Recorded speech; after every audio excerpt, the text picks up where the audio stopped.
Yeah, I'm not going to reply now, Django. I'm saying message me, DM me, and I'll answer you later, and I can help you out maybe. It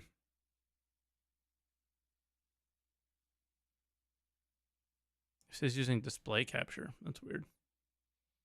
Yeah, having issues with display capture is interesting. All right, it's 10. You can shoot it live if you haven't yet. Yeah, I already did. Okay.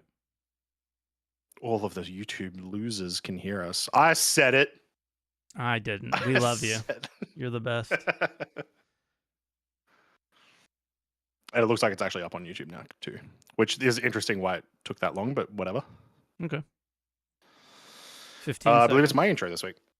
All right. You got 10 seconds then. Yeah. Oh, share on Discord. I Oh, am. you already are. Ah. 5.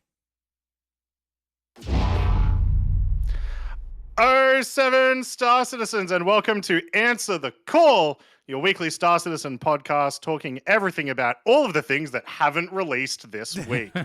I am Croncy. This is SaltEMike. How have you been this week, Mike? How's your adventures been in the game and anything else you've been doing?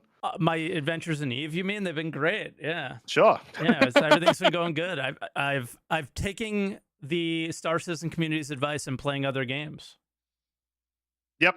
Yeah, Hey, it works. That's basically it. I mean, we'll talk about it, but yeah, I just haven't been playing much SC. Checking out the patch, like each patch, just to see what's changed with the hey, let me look at the patch notes. What does that look like? And that's really been it. And I think that's been healthy for me because it's like I'm not gonna try to play a PTU for 2 months straight. I'm gonna wait a little while, and when it goes live, I'll play it. So Yeah, like I am going to play this patch to death once it's released, but because your progress keeps resetting every couple of days and whatnot, it's sort of hard to get the motivation to just play the PTU for fun, which obviously isn't like the idea of the PTU, but it's been so long in PTU, it's like, what else are you gonna do, right? Yeah, like where am I supposed to have fun in the old patch that I wasn't having fun in anymore? Like exactly, yeah. So I've been doing a similar thing. I've been playing lots of Deadlock in the last 2 days, which is very, very fun. Been very much enjoying that. And people will hate me for it, but really makes me want to have a MOBA style game mode in Arena Commander. Duncan, if we can get on top of that, that'd be great. Wait, it's a MOBA? It's a MOBA. It's a shoot. Yeah, it's a FPS MOBA. Ah, okay. So it's like Overwatch and stuff, kind of. It's like Overwatch meets Smite. I've heard a lot of people call it like Paladins, but I've never played that, so I'm not familiar. But gotcha. Yeah. And it's third person. Weird. I don't know if I would like over that. the shoulder. Yeah. I don't know if I would like that game. Enough. But yeah, a lot of people didn't like what happened this week. So we'll save that when we get closer to callers, because I think that's mostly what the callers are going to be discussing this week, since that's the big thing. But I guess we had two things that are interesting. We had Inside Star Citizen, which wasn't interesting from a gameplay standpoint, right? Like you're not learning, you're not going to be learning anything about the game from ISC, but it was I hate to say I really enjoyed it, because it was kind of a trip down memory lane. The ships are Star Citizen, right? I mean, they just are. They are. Yeah. But for me, it's the fact that you get in, you get out, you walk around it. It can feel like you're home, that kind of things, right? Like the game's really important, but for now, the ships have really been the, I guess, carrying the load, right? Of what's exciting about SC, and still will always be the thing that makes Star Citizen have that potential above everything else, right? Elite Dangerous is pretty cool, but I can't walk around the inside of my ship, right? And that's kind of a big piece of that puzzle that's missing. Eve's pretty neat, but I'm not in first person walking around any of that stuff. So it was cool to see how many hundreds of millions of dollars this guy drew. Like, if you really think about it, this dude on screen made minimum $100 million. And most profitable artist of all time, maybe? Who knows? It's crazy. And it's a testament to how good of a job he did, right? Like, yeah, he tells the story for you in an image. yeah. I had not realized how much of like the aesthetics of Star Citizen has essentially been decided by this man. Yeah. And like every single ship he's done is, I'm always like, yeah, like the mole, the raft, whether or not like he's always been a part of, right? Yep. And those Prospector. are my favorite aesthetics in this entire game. It's so sick. He did the Gladius, which is like, it realistically is now the like poster boy ship of the game, right? Yep. Like it used to be the Hornet. I would definitely say like, you know, they use the Gladius a lot more often now. So it's super cool. So it was a really cool episode to watch. Yeah. The only like sort of new information we got there, other than just like a cool interview with Dev, was just some shots of the Zeus. Yeah, which we just saw. I can scroll back a little bit so you guys can see them again. That's the Galaxy. Yeah, it's coming. It's coming. It's coming. I didn't want to right. Yeah. skip too far past it, but we should see it momentarily, I think. Yeah, so they've got a nice shot of it with like its ramp coming down in engine. I doubt it was like working well, but like the model was there and whatnot. It looks pretty sweet. But other than that, yeah, it was just kind of it definitely was like one of those sort of filler episodes that was cool information about some of the devs. And I enjoy those, but they definitely don't get me as excited as when they're showing constant new stuff. Yeah, there you go. So that's the Zeus in game. In general, love the new RSI look of ships. Yep. Right? Yep. I'm a fan. I don't mind the Dorito. I think some people kind of make fun of it or whatever. I like it. Yeah. Again, this is it looks a lot bigger, but this is a Cutlass competitor for... Yeah, like Cutlass Freelancer, C1, right? That sort of size. Yeah. I will probably be a Zeus instead of a Cutlass or Freelancer user. Just given that it's newer, the interior is going to be a lot better. It looks a lot bigger. So, and I'm sure it'll have more firepower because that seems to be the trend. Well, wait, did it? Yeah, when they announced it at CitizenCon last year, and like the on the technical specs, it's like 3 times better than any ship at the same price point. Now they did say it's because things are going to be changing with the modules and whatnot. Yeah, but it's hard to not feel like it's some type of power creep. I don't think it will be, but you know. Yeah, for sure. Case, so. For sure. But that was that. I mean, I don't think I have anything negative to say other than it's not really, I did it. It's not really the, like the whole chat told me not to and I still did it. Yeah. I think when I have the intro, I remember. When you have the intro, I'm just listening to it. Which makes no sense because it should be the other way around. I did see a clip yesterday, Mike, of you saying that Sundays is date night with Croncy. So, I mean, I can't help it if you're that smitten. Yeah. So yesterday, people, like everyone was like, all right, play this game this day, do this that day. And I was like, oh, well, I can't really stay on stream that long on Saturday because my wife works full time now. So she, you know, Monday through Friday, it's like we see each other for like an hour or two, and we want to make Saturdays like a day for us. And I was like, well, Sunday I can't do because I have the podcast, so I just turned it into date day with you instead. So he's never once bought me flowers, chat. Yeah, true. It would be hard. How would I can't deliver them in person. I don't want to do it, you know? But yeah, I don't know. I don't really have anything bad to say. I think people would have been mad if I think people would expect me to be like, I hated this episode or whatever, you know? But it's like, man, it was fun. Like even the episodes with the devs are fun. It's just, we don't want to hear about it all the time. You want to hear about the game more often. And then Ship Showdown was pretty funny this week, I think.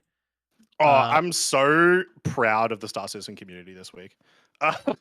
Same. I think we're on the same page here.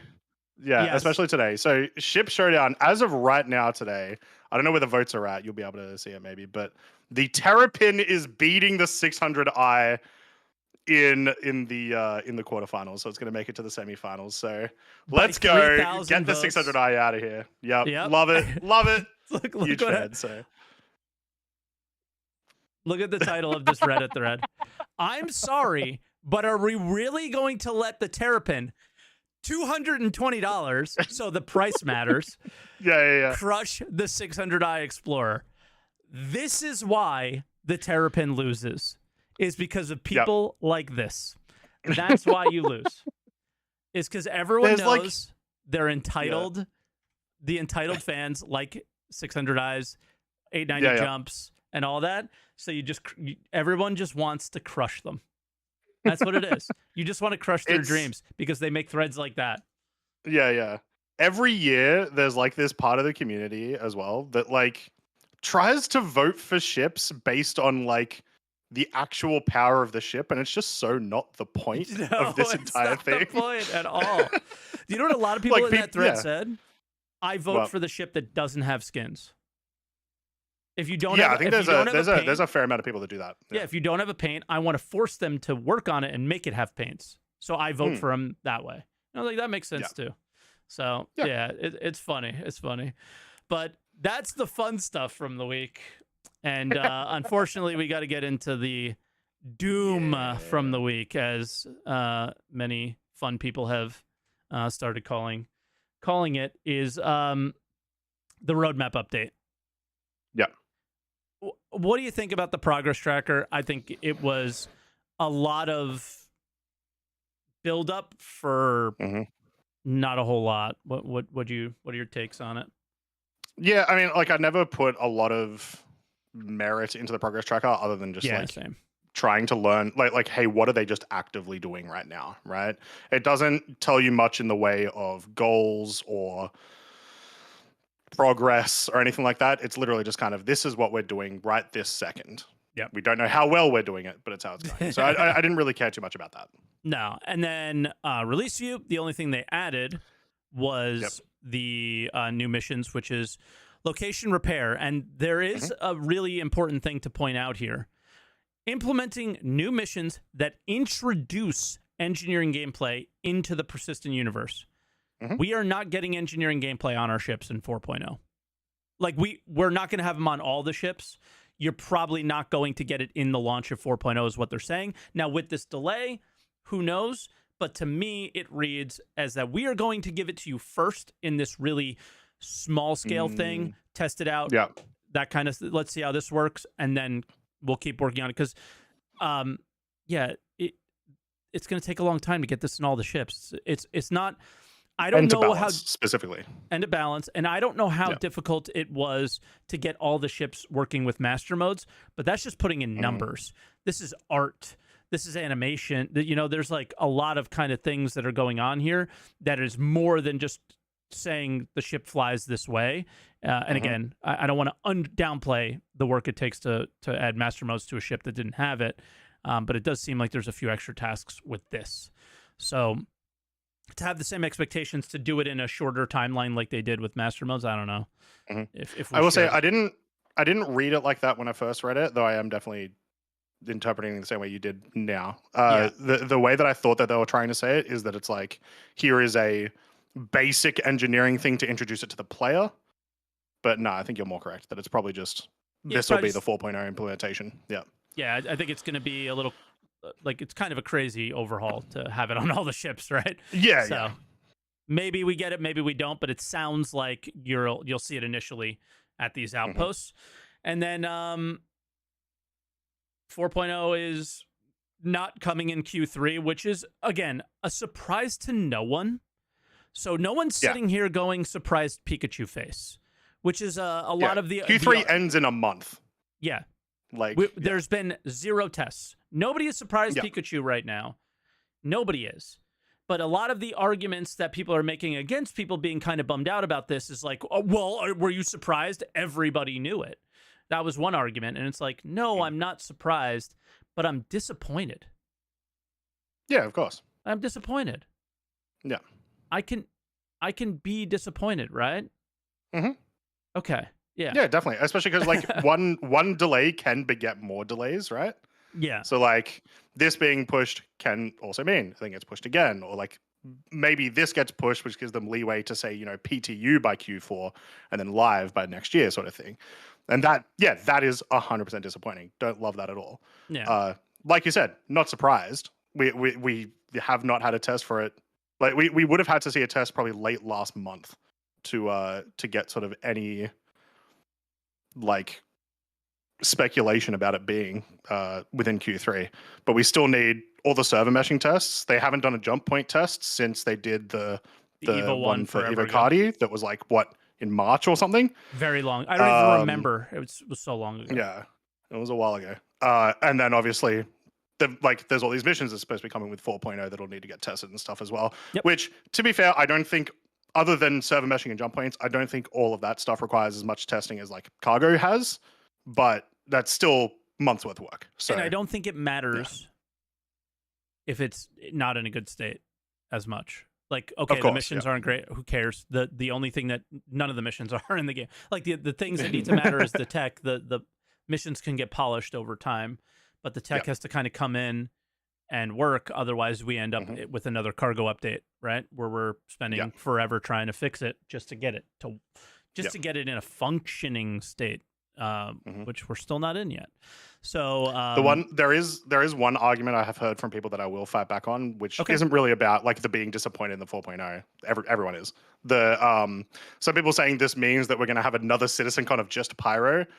It's not going to be that. They do all the CitizenCon stuff months in advance. Too far in advance to have known what was going to happen with this patch. There still might be some Pyro stuff in there, but almost certainly it's going to be Squadron stuff.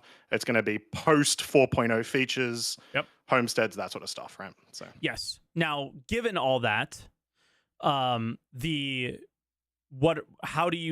are you going into CitizenCon?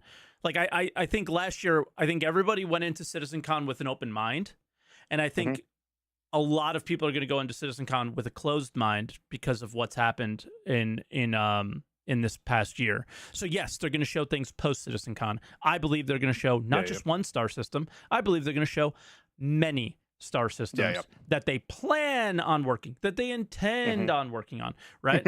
and are within the next 12 months or so. Yeah, and then you're going to go in there and you're going to go, okay, well, like, but that doesn't, like, it doesn't mean anything, right? So the weight that CitizenCon had last year was so heavy. It was a strong show. It was a strong showing. It was a strong message. If they deliver another message, do you feel that it will reach people the way it did last year, given what happened this year? I don't think so. I don't think so. It'll be weird because you would have to, the message would have to be insanely strong. Because I would have said what you just said, I would have said the exact same thing about last year, is that, like, because we had so many CitizenCons that were just Pyro, and it was the first live one, and so it felt weird, whatever. But then they were like, server meshing test, and that was huge. And then they were like, the Squadron video at the end, and blah, blah, blah. And to do, you would, to get the same effect, you would have to go even harder than that. And I struggle to think of many things they could do that would alleviate what's happened. Yeah. I don't know. Like, okay, your core Star Citizen community is getting smaller again because people are being like, all right, I'm bored, not paying attention to this. And the people that are there are becoming more skeptical or whatever, right? And that's understandable given the situation. So people are going to go into that way. What CitizenCon will do, though, is it will open up the doors again for people on the outside to be like, what's that? Oh, that looks interesting. Oh, that's cool. So we're probably going to see some new backers. There's going to be positive things that come out of it. But will it live up to last year? I don't think there'll be another CitizenCon that will live up to last year until they start delivering on some things and the game is in a better state and people are really hyped about the experience in the game. And then it's like, I'm hyped to find out what the next experience is going to be, right? And it's hard to get hyped about what the next experience is going to be if the one that you talked about last year did not even remotely meet the expectations that you set out to deliver. So I'm going in very skeptical. I'm going in very I'll believe it when I see it, which is how I ended up. I said, all right, all this stuff is great. All the things you're saying are cool. I'll believe it when I see it. But I did not believe it would be this bad of a year. And specifically one thing only is zero tech play, like nearly zero tech play tests, and specifically play tests around 4.0 and server meshing. Very, very little on that.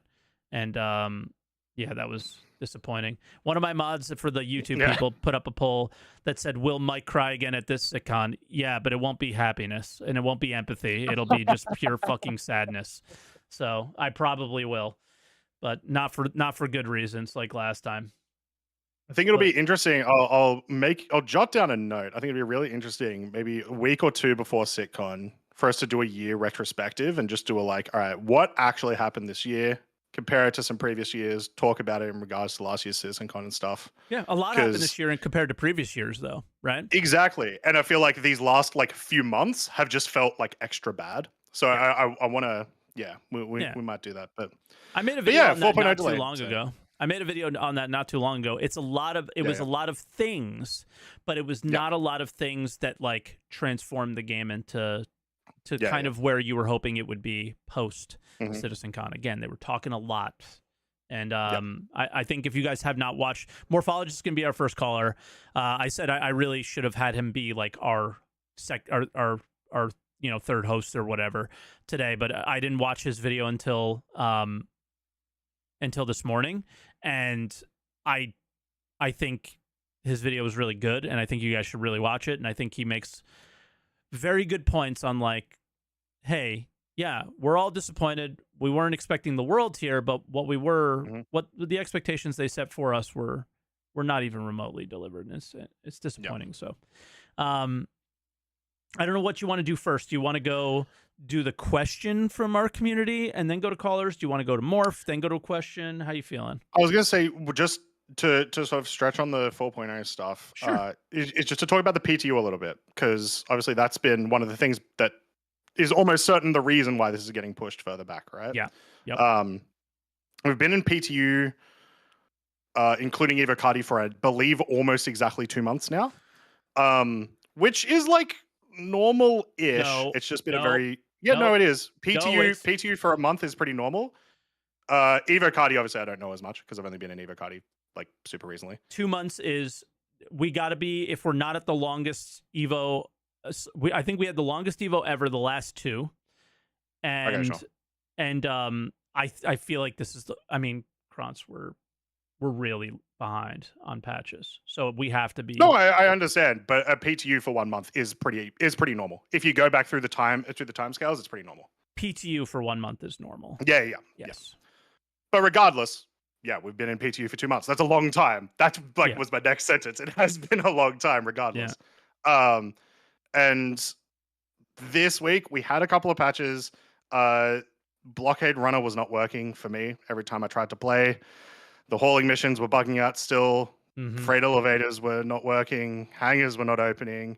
So still encountering all of these like really, really bad bugs that, like, while the servers felt more stable, I couldn't actually do anything.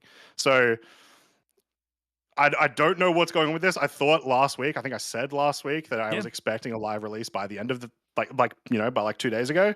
And just hasn't happened. So they did too. They made an announcement that this is a live release candidate for, I believe, the Thursday or Wednesday build. And it was not.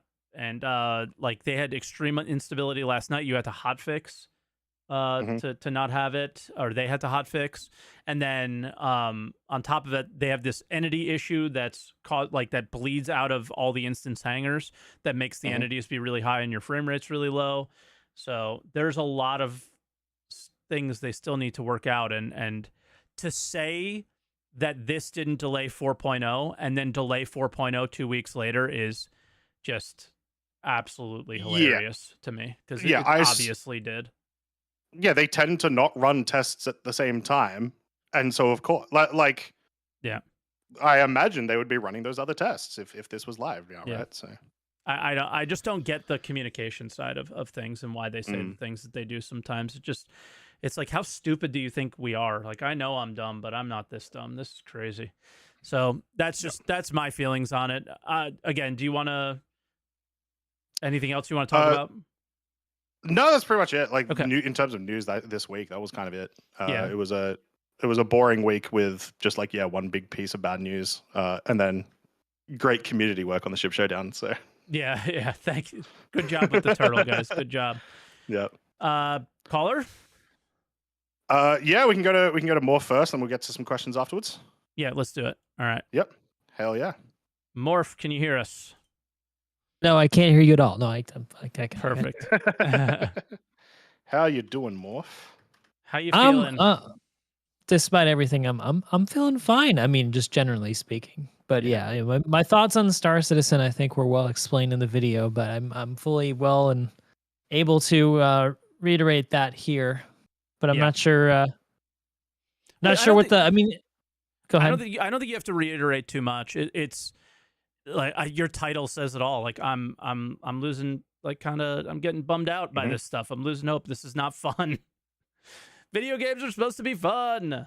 What happened? Yeah, they definitely are, and it's been really hard to follow the project just this past year and continue to be excited considering everything they talked about last year with CitizenCon. Yep. I mean, I was there. I was feeling it. I was like, okay. I mean, you guys are talking about things don't seem super unreasonable. It's a lot to promise, but all right. I mean, we knew their past. We knew that they had promised a lot of things before and they hadn't delivered. And they said that they were conscious of that and they wanted to do better. Only talk about things that they thought they could get into the game, right? Yep. But and it seems like it's still not. They're still not able to do that. I mean, we're 2 months away from CitizenCon, which makes 12 months since they said in the next 12 months, and we don't even have 50% of what they talked about, and most of it is Squadron 42 features. Yep. So it just makes me lose a little bit hope that we're gonna see an acceleration in development like I was hoping for, and with the lack of communication about why things have been slowing down. And why we haven't seen server meshing testing, it's a bit worrying.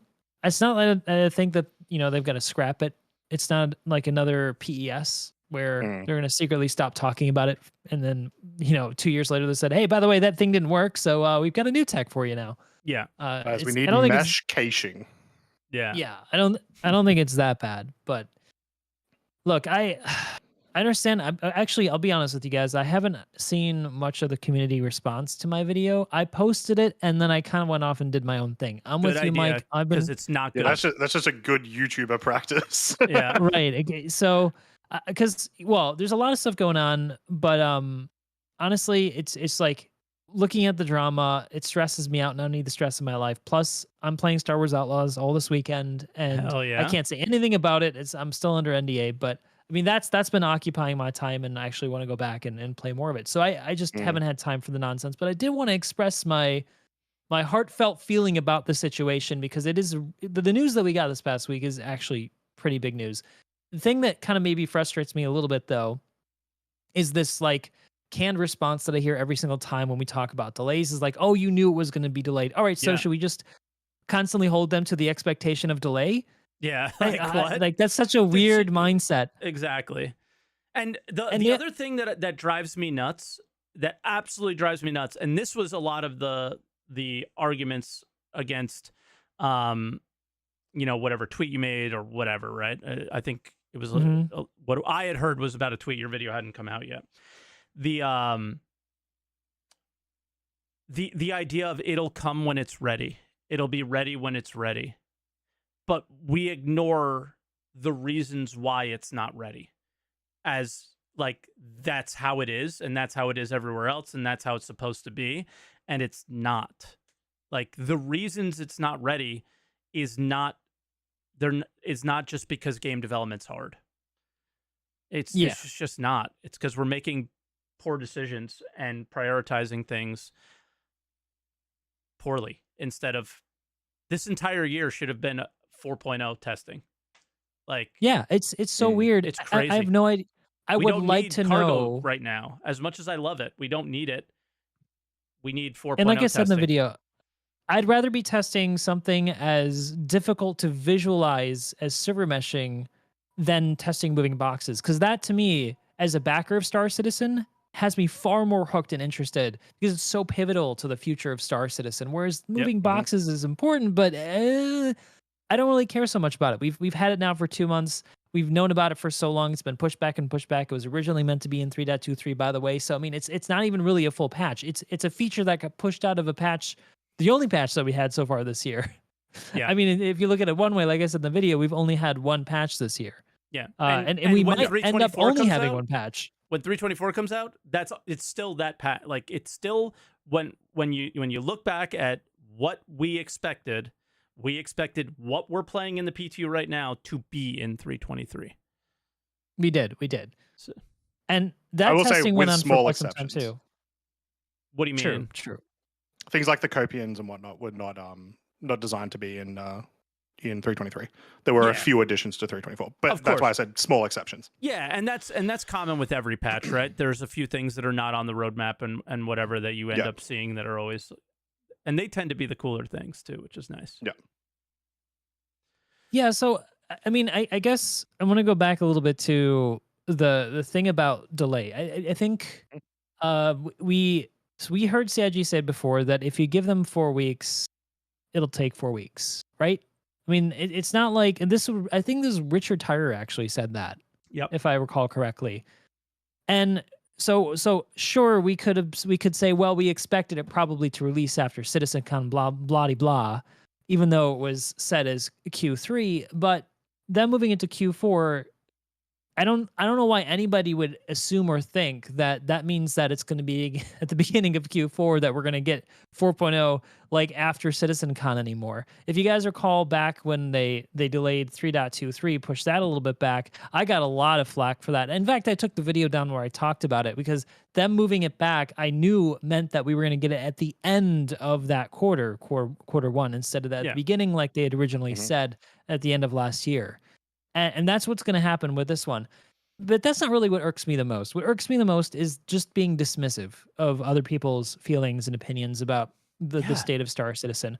Looking at it from my and I tried to qualify what I was saying in my video with like statistics, which I would think would be undeniable. Like there's only so many ways you can interpret the statistics that I've presented, both on my video views, which granted some of it might be that, people don't want to watch my videos anymore, but I just don't see new viewership on Star Citizen videos anymore like I used to. It's primarily like 99% existing viewers. Yes. So it's not like nobody outside of my subscriber base is interested in watching Star Citizen content anymore. I don't know how many people will understand what you showed, but what you showed was undeniable evidence that less people are looking, searching for stuff. Because if I've done these tests before, I don't know if you guys ever have. You ever go to somebody else's house that doesn't know what Star Citizen is? Type Star Citizen into YouTube and see what comes up.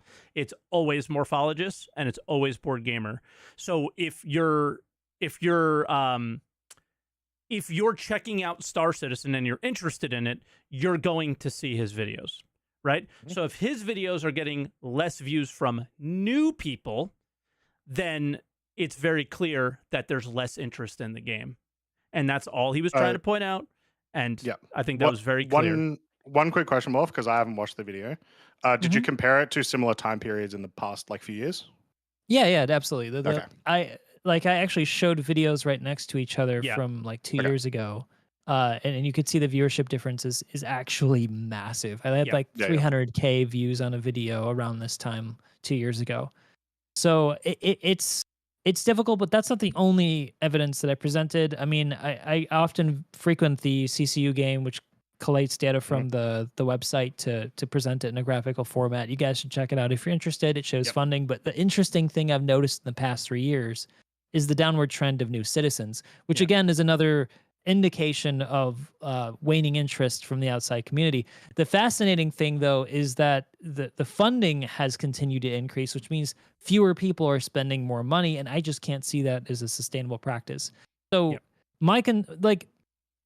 I don't think being dismissive of frustration and feeling disinterested in the project, I think is a self-defeating attitude towards it. I mean, if there's an issue, let's talk about the issue, and hopefully CIG will understand it and try to think of ways to better communicate what's going on, which is, I think, kind of still the core of the issue.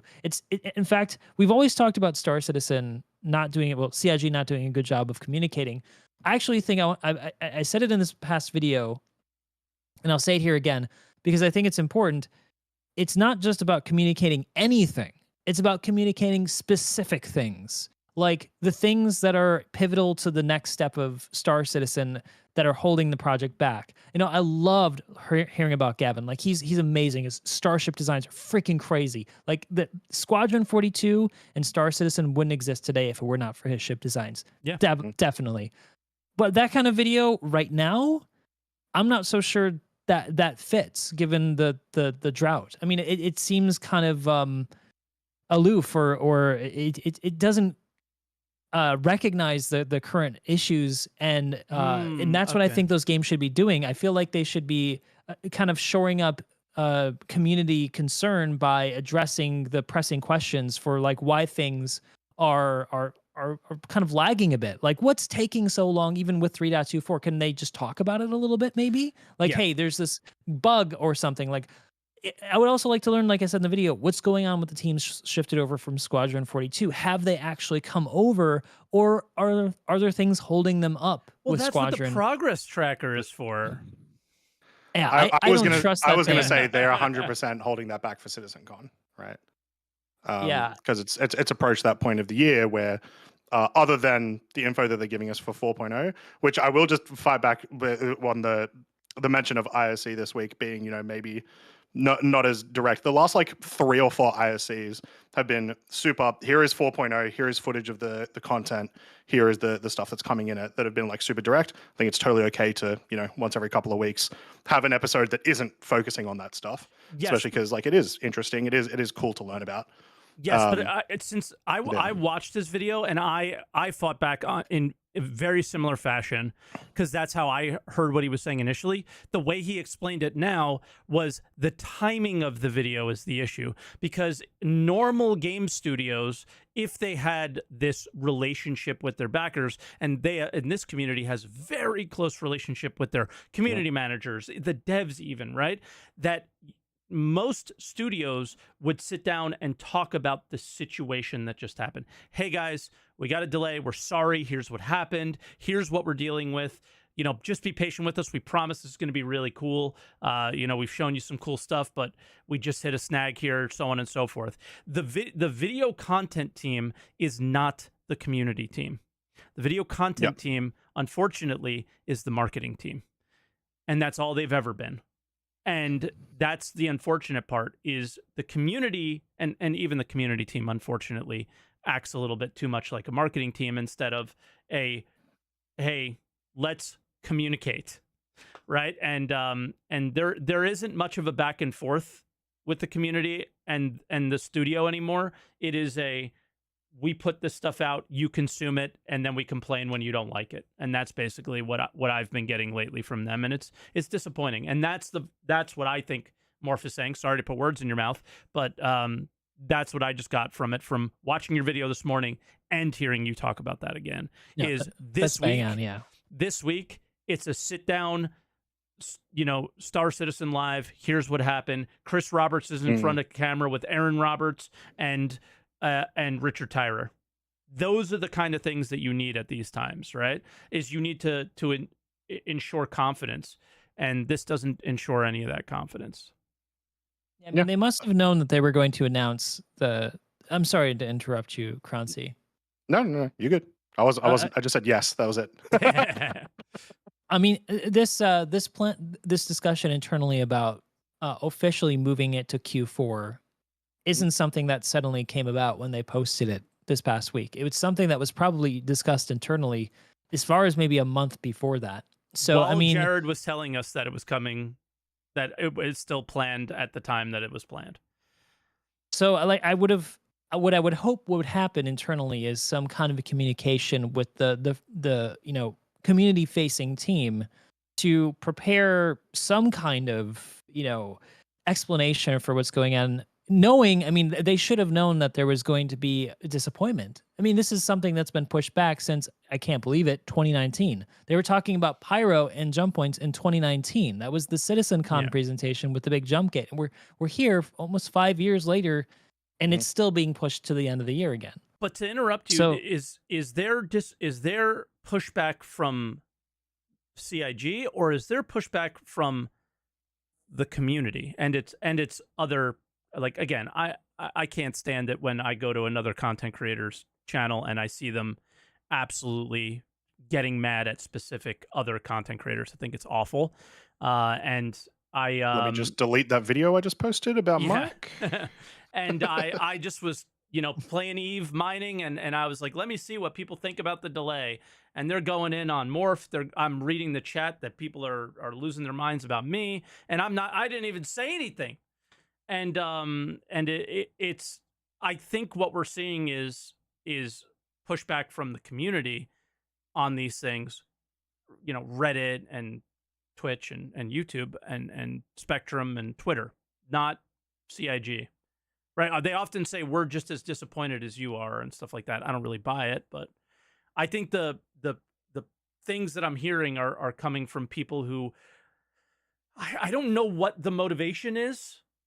I don't know where it comes from, but like people are allowed to be disappointed, and people are allowed to be like, "Yo, this sucks." I don't get it. I don't get it. Mm-hmm. Especially because like one of the things that I've harped on about so much in the last couple of years is there is such a large part of the community that enjoys the game right now. It's not necessarily about like what's coming in the future, but anytime you've got the game in a state where it is right now with a live patch kind of trash, kind of boring, the PTU been in the stage for a while, and it's just no longer fun to play. There's going to be extra disappointment. There should be, right? Yeah, 100%. Yeah, I mean, like what else do we say? You know, like. I mean, I just wanted to express my opinion in a video, and I did. And if people are mad about it, well, all right, fine, whatever. I can't do anything about it. It is what it is. I express my opinion, and if you don't like it, don't subscribe, don't watch the video. Yeah, I mean, it's geez. simple. Yep. It's not like and if people act like my opinion is gonna go and like change the way CIG works internally, hell no. I'm just expressing an opinion that they're probably not gonna do anything. Yeah. From mine. I don't expect them to do anything. I'm just a backer who wants to express an opinion about the game that I enjoy following and I cover on YouTube. Yep. I just want to touch on one comment that's been in YouTube, which it's kind of interesting. So someone said, "Is it okay to come back to this right after CitizenCon? Y'all's tone always changes after CitizenCon." I will do you one better. Our tone always changes after every patch. We're in a bad spot right now. Of course, our tone is bad. It feels bad. I don't want to play the game right now. You know? Yeah. I mean, like, So, but like I said in the video, the big issue for me going into CitizenCon this year is that in the back of my mind, I'm going to remember all the things they talked about in the last CitizenCon that I was present at, and where I got all hyped and excited, knowing that even if they say it's going to come in the next 3 months, that it's just hard for me to believe it when we still don't have the things that you promised from the last. Well, you didn't promise. I'm sorry, I'm using promise, but suggested would be in the next 12 months from the words that they used. So, you know, it just makes it hard to go into it and be as excited. So, yeah, I think there's going to be things in CitizenCon that's going to make me feel happier than I am right now. You know, they might even surprise us. But best case scenario, even if they promise the stars, literally, it's going to be hard to believe that it's going to come out anytime in the next 2 years, given the you know what's just happened with 4.0. Yeah. I mean, if they would have released beforehand, I mean, we'd have been going into this so excited, you know, like crazy excited. Yeah. I mean, like, what's next? What's coming after 4.0? I mean, that's the most exciting thing for me, having it in our hands, getting that, and then looking at the next step beyond that, seeing that they've delivered, and then talking about what they're going to deliver next. I mean, what an amazing combination. But yeah, they're just playing into what people expect and pessimistically expect, and that's not helping the game. No, it's not proven their case as they're doing the good things, you know. Once again, I'm sorry, Morph, because I haven't watched the video, so I'm sure you touched on it. No, it's fine. It's fine. What would like CRG this coming week do something to fix the communication, or essentially they try to do something to fix these issues? What would that look like for you? I think it would be talking about what are the major issues currently being addressed by the team working on server meshing. What exactly is going on? What are the challenges that are causing them to believe that they're going to need additional time to prepare jump points and server meshing for Pyro? I'd like to hear more about that. I'd also like to hear what's going on with 3.24, what's been taking them so long to fix with that? I mean, like we know from the PTU and what have you, what issues are there, but it seems like it's taking a long time. I just kind of want to understand what's from their perspective, what's been the hang up, like a postmortem. I mean, that immediately I think would be really helpful. And then also like why haven't we had any server meshing tests this year? Why haven't we had any pyro tests? Like that's the one I want to know. Yeah, or pyro playtest. Just like or pyro we playtest had or the anything one, like that. right? Yeah. Yeah. Now, Yeah. and I like I said, and I actually go through a bunch of things they could answer in the video, like a huge long list of questions. I mean, some of the other more, bigger questions I wouldn't expect them to answer right away and probably wait till CitizenCon is what's coming after Pyro. What's the next step? What is a 1.0 release look like for them? That's a bit more, but what they could do, I think, like aside from just communication, like I said in the video, what I think they could do is consider doing another Pyro test, like an isolated one if possible. Because actually, I didn't realize this, but some people didn't get a chance to try Pyro yet and feel a bit left out. A lot of people, most people. Yeah. Yeah. And I mean, it wasn't like if they're concerned about it ruining things, I honestly don't think there was much in that Pyro playtest that would ruin anything for anybody. It was missing pretty much all of the key core mechanics that are exciting about Pyro. It was more about like just kind of getting a feel for what the play space was going to be like with a few small systems in it. Like if they could do something like that, maybe a little bit improved, I think a lot of people would be sated. I don't think it's going to like suddenly turn things around, but I think it would keep things at a baseline. It wouldn't decline quite so quickly. I'm afraid to say that the only thing that's going to turn things around in my mind is probably going to be a release of 4.0. Mm-hmm. So. Yep. Yeah, and a somewhat successful one. We cannot have a 324 experience with 4.0, but we will. So it's going to have its issues, but it just can't be drawn out as long, I don't think. Once it goes into testing, I think it's going to be very exciting. Even the testing phase for me will be, maybe it won't be as exciting for people outside the Star Citizen community who are just watching from the fence. But for those of us who've and there's a lot of people who've backed the project and are like on hiatus, and there's a lot of people in my community who are doing that. Like I've got so many people that I used to play with who are like all playing different games now. They all say the same thing.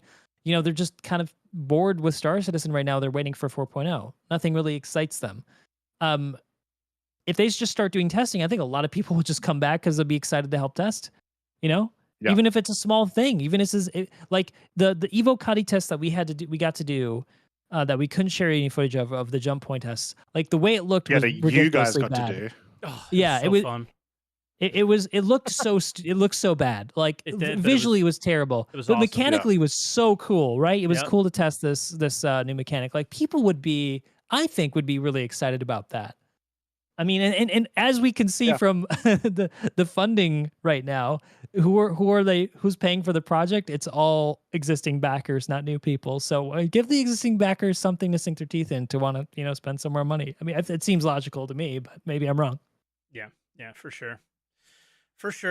But all right, I don't know. I just wanted to give you a chance to, I guess, defend yourself. I don't know, because it was. I don't know what there is to defend about an opinion. I mean, like it's an opinion. If you don't like it, I mean, whatever. Some people want to be infuriatingly positive. Man, I love you. I mean, like if you can do that in the face of this, you're a special person, and I don't say that in a bad way, but Croncy, I just personally special. Can't. I know. To be fair, all of the things that I still hold really positive about Star Citizen right now are much more community focused rather than for patch stuff, right? So it's sort of skewed that way. Yeah. Well, and I'm just making a joke. I don't think you. We're not talking. You don't about think I have bad opinions? No, not sometimes, but so do I. But I don't think you have excessively bad opinions. New shirt. Answer the call. Bad opinions sometimes. Most of the time. Most of the time. But all right, Morph, I guess we'll let you go because a bunch of people waiting. I wish I would have brought you on officially, but yeah, we'll make it another time. Yeah, when they delay 4.0 again to next year. So we'll bring you on then, and everyone will be mad at you then, and we'll have another. session. Exactly. It'll be my fault. Everything's my fault. All right, Yeah, I'll be man. the scapegoat of the community. Now, excuse Yeah. me while I go play more Star Wars Outlaws. Exactly. And yeah, just I just letting you know, I appreciate. Thanks for messaging me about Lola and stuff like that too. Sorry, I probably didn't type too much back, but No, it's fine, man. Yeah, appreciate it. let's chat more later and catch up a bit more. Yeah, man. All right, we'll let you go, and thanks for calling in. Appreciate you. Yeah, Yeah, my cheers, pleasure. Morph. All right, bye now. Cheers. All right, so a little bit longer of a call because it's more as if we had a guest. We want to look at a question, right? We haven't done this in a while. Yeah, we got some questions for the show. So, like, one of the good advantages of this week being a more boring week is we get to some questions for the show. Yeah. So yeah, here we go. From Call Me Teach, a regular in the Answer the Call lines. How many years ago do you think CIG should have drawn the line at fidelity and started working on stability and functionality of the game? And how much do you think that would have affected the product we see today? Year one, but it would have also been a completely different game. You could have done both. You could have done both. There's a lot of little functionality things that could have been done. Like, why not both? You know, that, like, people make that joke. There's no reason why a lot of things could have been thought about, worked on, worked through during 2.0. Fuck, Arena Commander, the initial Arena Commander patches, and so on and so on and so forth. There's a lot of things that they could have thought through with us, but they chose not to for various reasons. And I think one of those reasons was the same reason we're delaying 4.0 again, right? Server meshing is constantly pushing back things because they don't want to redo work. But for a lot of things like economy, reputation, things like that, those are never really redos. They're always reworks or, just tweaks or however you want, whatever word you want to use. I always say a word and then people play the semantics game with you to try to, discredit what you're saying. So it doesn't really matter what I say. I think you get the point that I'm trying to make is there's a lot of things that you could have done to build up the game while you were building up the visuals, right? The visuals are absolutely what funded the game. The ships are absolutely what funded the game, and so on and so forth. But there's no reason why there couldn't have been things that started a lot earlier, things that they're planning on doing now, or that they haven't even done yet, like economy stuff, FPS stuff, gear, rewards, right? Like, come on. Right. I have a video. I'm saving a little something here. I have a video where I think I know what the problem is. And I think it's very obvious. And that problem is going to continue to compound itself and get worse and worse and worse. And I wanted to have that video out by this morning. So I'm going to save that. And I think it's very obvious. And it, just look at what you're experiencing now, and I'll leave it at that, and then I'll make the video. So it's I think it's plain as day, and I don't think it can stop, and that's and I'll just say it. It's the live environment. Yeah. We continue to have a live open environment for people to play 24/7, 365. You are going to continue to run into these problems. Yeah. On a different side, because that is the problem we encounter now. What I sort of had wished they had done, and I'm sure a lot of people do, is like the scope got out of hand really early on in development within the first few years. When I first started playing in 2019, I was like, this is cool, and I only want them to expand on features. And then they started doing, let's do we'll get server meshing in, we'll get persistence in, that sort of stuff. Yep. Obviously, if I had my way, the game would look completely different and maybe wouldn't be even as fun as it might be like now, although today might not be a great example of now. Yep. But I think CRG would have had a fairly successful product if 5 years ago they said, we're just going to, bring depth, and that's it. We're just going to focus on depth for a long time. Yep. Yeah. Depth, stability, spaghetti code. Yeah. Going back and dealing with things like that. So Yeah. I don't know. I don't know, but and I'm not saying my answer is the answer because it's not, Yeah. unfortunately, but it is very clearly one of the biggest problems. So yeah, call me Teach. Thank you for that. Next caller, I guess. Yeah. Let's go to another caller. All right. Space, what's up, man? Oh, hey. How good? How are you? I caught him by surprise this time. Yes, I was just reading something. I was like, whoa, I'm in the call already. No worries. What would you like to talk about today, Space Monkey? First of all, I think, I don't know, is your calculation still correct? And this is a anniversary episode, Croncy? Because last time you mentioned Yeah. So it has been pretty much like, I think it's like the 28th of August last year was the first episode I did with Mike as permanent co-host. So yeah, it's been a year, which is crazy. Wow. So, happy anniversary. That's why I'm here. Thank you. Cheers. Appreciate it. Yeah. Yeah, it claps to you. I mean, you do a great job. You do a great show. People come in and even getting more and more. So kudos to your professionalism and your show. Did you say professionalism? Oh, come on, Mike. There is some professionalism in it. Oh. Yes, why not? Come on. I mean, I think you're a great host, so why should not? Why not? I cheer like with to that? think that I brought some of the Star Citizen White Knights into the podcast. Yeah. And I'm cheering on them a little bit because even deluded people like myself need some fun sometimes too. Yeah.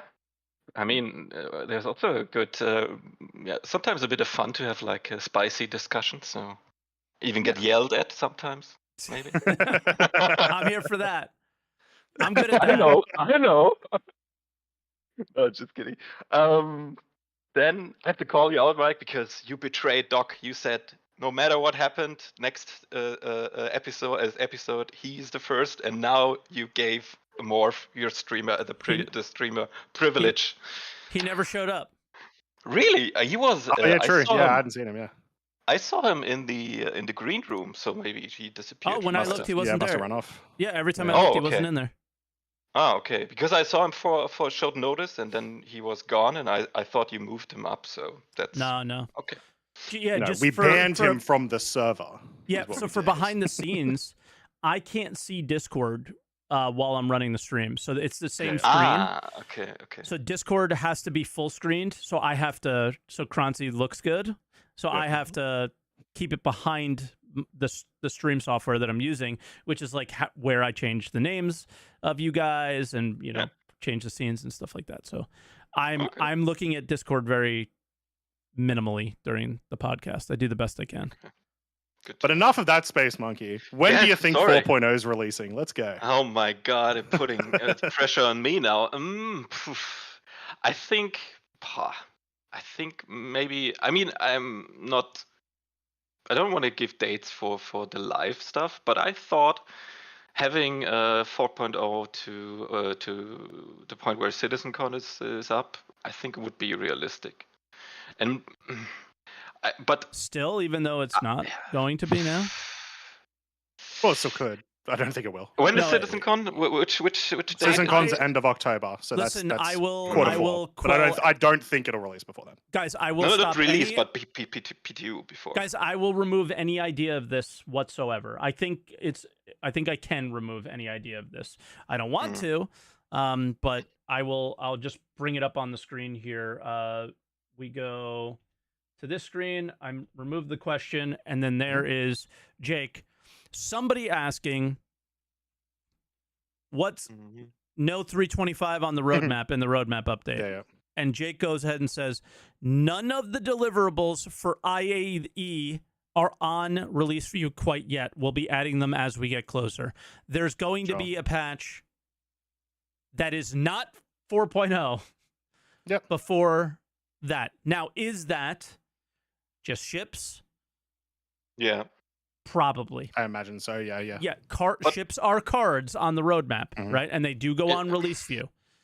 Yeah, so, but seeing stuff from the past where you had like I remember one time where you had 3 branches up besides the live patch. It was PTU, ePTU, and then some hotfix stuff. So from a technical point of view, nothing stops them from running stuff in parallel. So Yeah. if there will be a 4.0, they will create a branch, PTU branch, and they could also run, I believe they could run in parallel also a 3.25, whatever IE patch. Yeah, whatever So, they call it. Yeah, whatever. So technically it's, I don't know, I shouldn't be any problem. But the thing is, I'm isn't that also the delay a proof? I don't know if staggered development is still used by them, but like understanding that correctly, it would be also a sign for that they can't do staggered development, because when they say they have like 2, sorry, Croncy, say. I was just gonna say I'm not 100% positive, but I'm fairly sure they got rid of staggered development like last year Okay. because they started having teams work on features rather than specific patches. Okay. Yeah, well then that makes sense, because otherwise, I mean, it's technically there. Like, let's use the mission team is working on cargo missions, but they're also working on the mission refactor, which is for 4.0. Yeah. So it but I don't think it's like they schedule perfectly like that anymore. Probably is what it is. Because with that in mind, that would have meant that you have like 2 teams working separately and nothing blocks the work from the other team. When they argue now, okay, the 4.0 is delayed because of 3.24, it means there are some shared resources, and staggered development doesn't make any sense there. So. Yeah. There's definitely shared resources. There's no way there's not. And especially they're still within sharing the testing, resources like the with QA Squadron. team. Yeah, They're still sharing resources with Squadron as well. Yeah. True. I will actually ask. Do you know if the QA team for Squadron and Star Citizen are like interchangeable? I don't know. I don't know if they've ever talked about it. Might be an interesting. I might know, future but thing. I don't know if I can say anything. Okay. Because I don't know if they've ever talked about it, but I don't. Yeah. I don't think so. Okay. I mean, we know Xylo played all of Squadron 42. I mean, testing features. Why not? I mean, I'm doing QA for I don't know how many years now, but I think you can do QA for 2 projects. It's not a problem. You get something that is delivered by the developer and said this is the stuff you get, and there are some technical informations besides that, and then go test it. And then you run, and then you can also go to another project and say, okay, this is our technical sheet here. This is what we want to achieve. Please test, and then you go run and test it. So I don't see why there wouldn't be a possibility to share that resource. And I'm 99% sure that somebody's come in my chat before and said I am Squadron 42 QA. So, well, they can be. I mean. They could be a QA member that's embedded with a team. That's like a thing. Yeah. I mean, from an organizational point, true, but not from a tech. The tech shouldn't limit that, but the organizational stuff, like you are QA. Yeah, how it's managed would be. Yeah. The interesting, the big question for me is, what is? I mean, I'm also totally agreeing with Morph's points. So why don't we? They lack the information about why we did not get any preview tests, and they must run into some big issue or something that delayed the testing. But I'm also disappointed about the communication, because we told them over and over again, like, you're allowed to make mistakes. I mean, just communicate them. We are happy about that information. Just don't leave it behind, or don't mention anything at all in the monthly reports. I mean, if there would be like a section for server meshing in the monthly reports to say, hey, we ran into an issue. I mean, they did it with the what's it called, the alien ship, where they said the cockpit isn't ready. That's what delayed it. So why not do it for server meshing? It's like, there's some issues, we delayed it, whatever. I wonder, like, how much of, because like they could of course say stuff. There's a decision actively to not, I would imagine. And it's like, how much of that is to prevent like further bad rep in the greater sort of gaming sphere?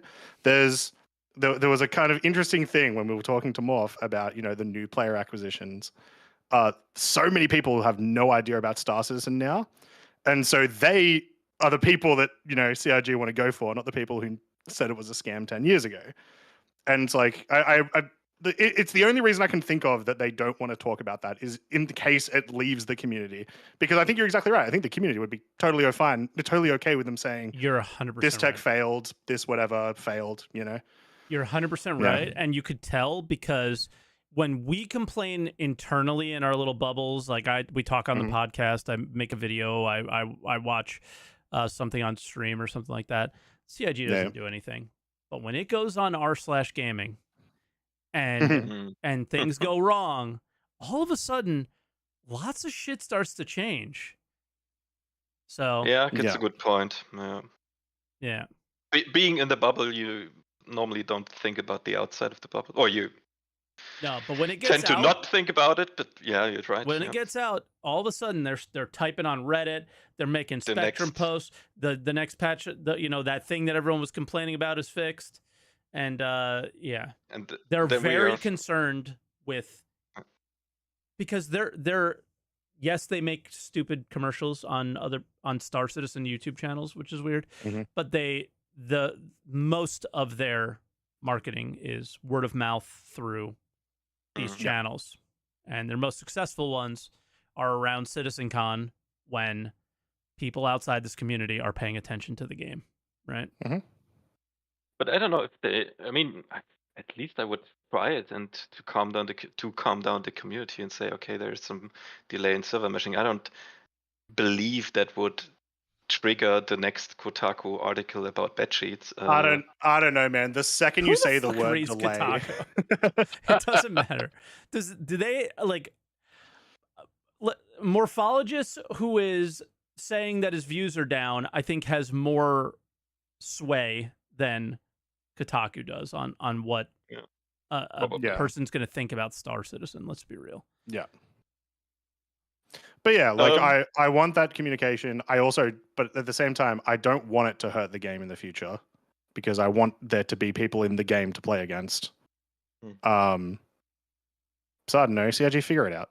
Nobody wants this game to fail. Like, like the idea of, like, I don't think anybody. No, someone wants this game to fail. That one guy. No, there's people. Guy on Twitter. There's people that always do. one guy. But when I say nobody, I'm definitely speaking for myself and our podcast or whatever. I don't know how many of you that are watching on YouTube at least caught the beginning where we're like, hey, I want to keep it short today because the only thing that happened was negative. And I don't want to harp on the negative all day, which like for too long, because it's all we're gonna do. And I want to keep it short. First off, I don't think it's entertaining or fun. I think people come to channels and watch stuff for fun. I don't think dooming gets you views. And like I see on my, whenever I'm forced to go to Twitter to post a sponsored tweet, I see how I just do things for views and stuff like that from all these people. And it's from a bunch of people who've never made content in their life and have no idea. It's not successful. It doesn't work. It's not good.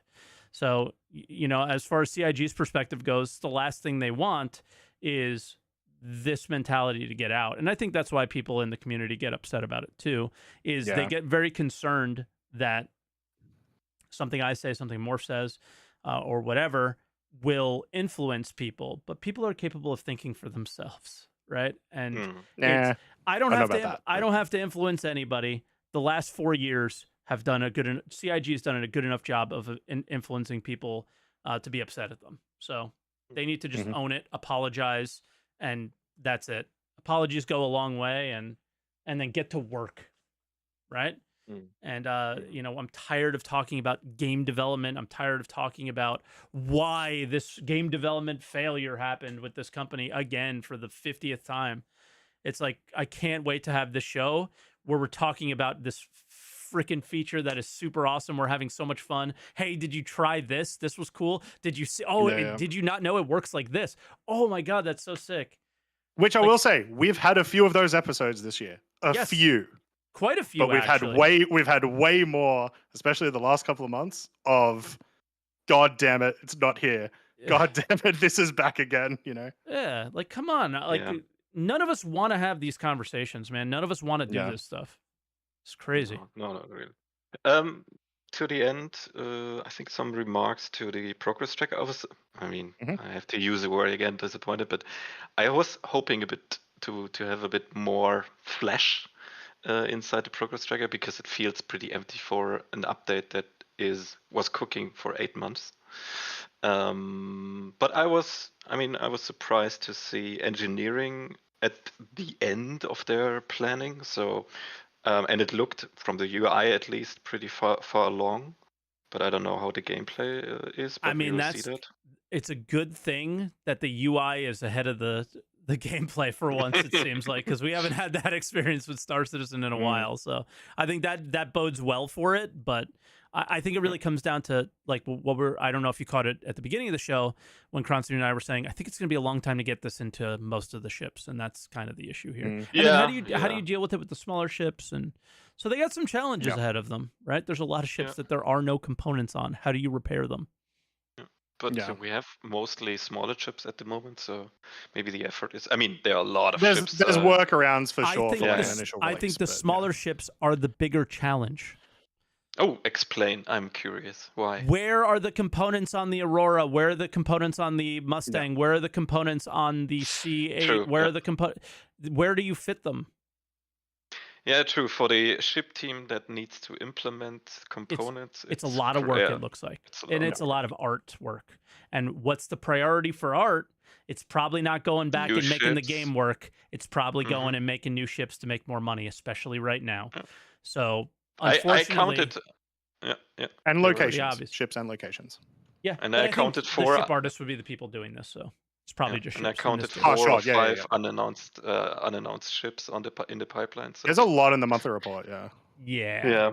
Because we're behind. IAE's coming up. They got an IAE's coming up, and they got to have a good IAE. Everyone wants them to have success. But let's not ignore that the way they have success makes the game take longer to come out, guys. Like, it just does. I will also say, because we should let you go pretty soon, Space Monkey, because we've been talking for a bit. But I do also just want to make sure, Mike, before we take the next call, we should look at the sneak peeks, because there is some fancy stuff there. But sorry, continue, Space Monkey. Finish up. One last thing to finish up. I think, I don't know which episode it was a while ago, where you said crafting. You believe crafting takes a long time, but I don't think so, because basically we have an early version of crafting in it with the multi-tool and the salvage stuff, and I don't think that it shouldn't take that long to create an asset that spits out the stuff you crafted, and to create a UI to, I don't know, shove some stuff in to create some things. I don't know if this is so technically challenging. I think most of the stuff is assets, maybe to. You're not thinking about it as a Star Citizen feature. You're thinking about it as a regular video game feature. Yeah, but you've got to assume you've got to assume in crafting in Star Citizen, and it's kind of what we want, is for them to be able to utilize every single commodity, utilize things like hunting and farming on different planets and different flora and fauna, physicalizing a bunch of it. They're likely going to make it more complex than what we have right now, where it's just press a button, make item, blueprints, all that sort of stuff. I agree, a crafting system is not complex. The Star Citizen one will probably be. So it's going to take a while. Depends how big your tier 0 implementation will be. Because they could say, okay, it's an easy win with some items and just test it out, and then. Okay. But I don't know if they shoot for the moon. But anyway, that will be too long to discuss today.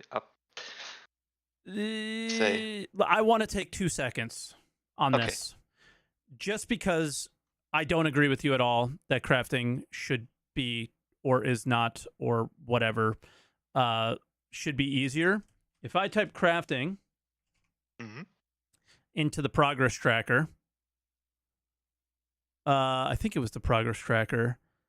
I'm not really sure where I was going with this, actually, but it's scheduled for the it's scheduled until till December. The end of time. So. It's scheduled till the end of time because the last one we don't know when it'll be, but crafting in it's a 1.0 feature. That's what I remember where I was going now. Yeah. Crafting okay. is a 1.0 feature probably, right? Or anything that you're getting post initial 4.0 release that's on the cards, if they're doing what they said they were going to do, which I mean, this whole show is about not believing anything they say. So they talked about 1.0. They talked about working on features for 1.0. This is clearly one of those features. Engineering is probably one of those features, so on and so forth. They have to be more than what we're used to for a tier 0. They have to be not fully fleshed out. A crafting system in a 20-year-old game like Eve is not fully fleshed out. They add more things to it. Things change, so on and so forth, right? Yeah. So nobody's saying that, but the tier 0 of what we have now, we don't go up one level from what we have now and craft like 3 other things, right?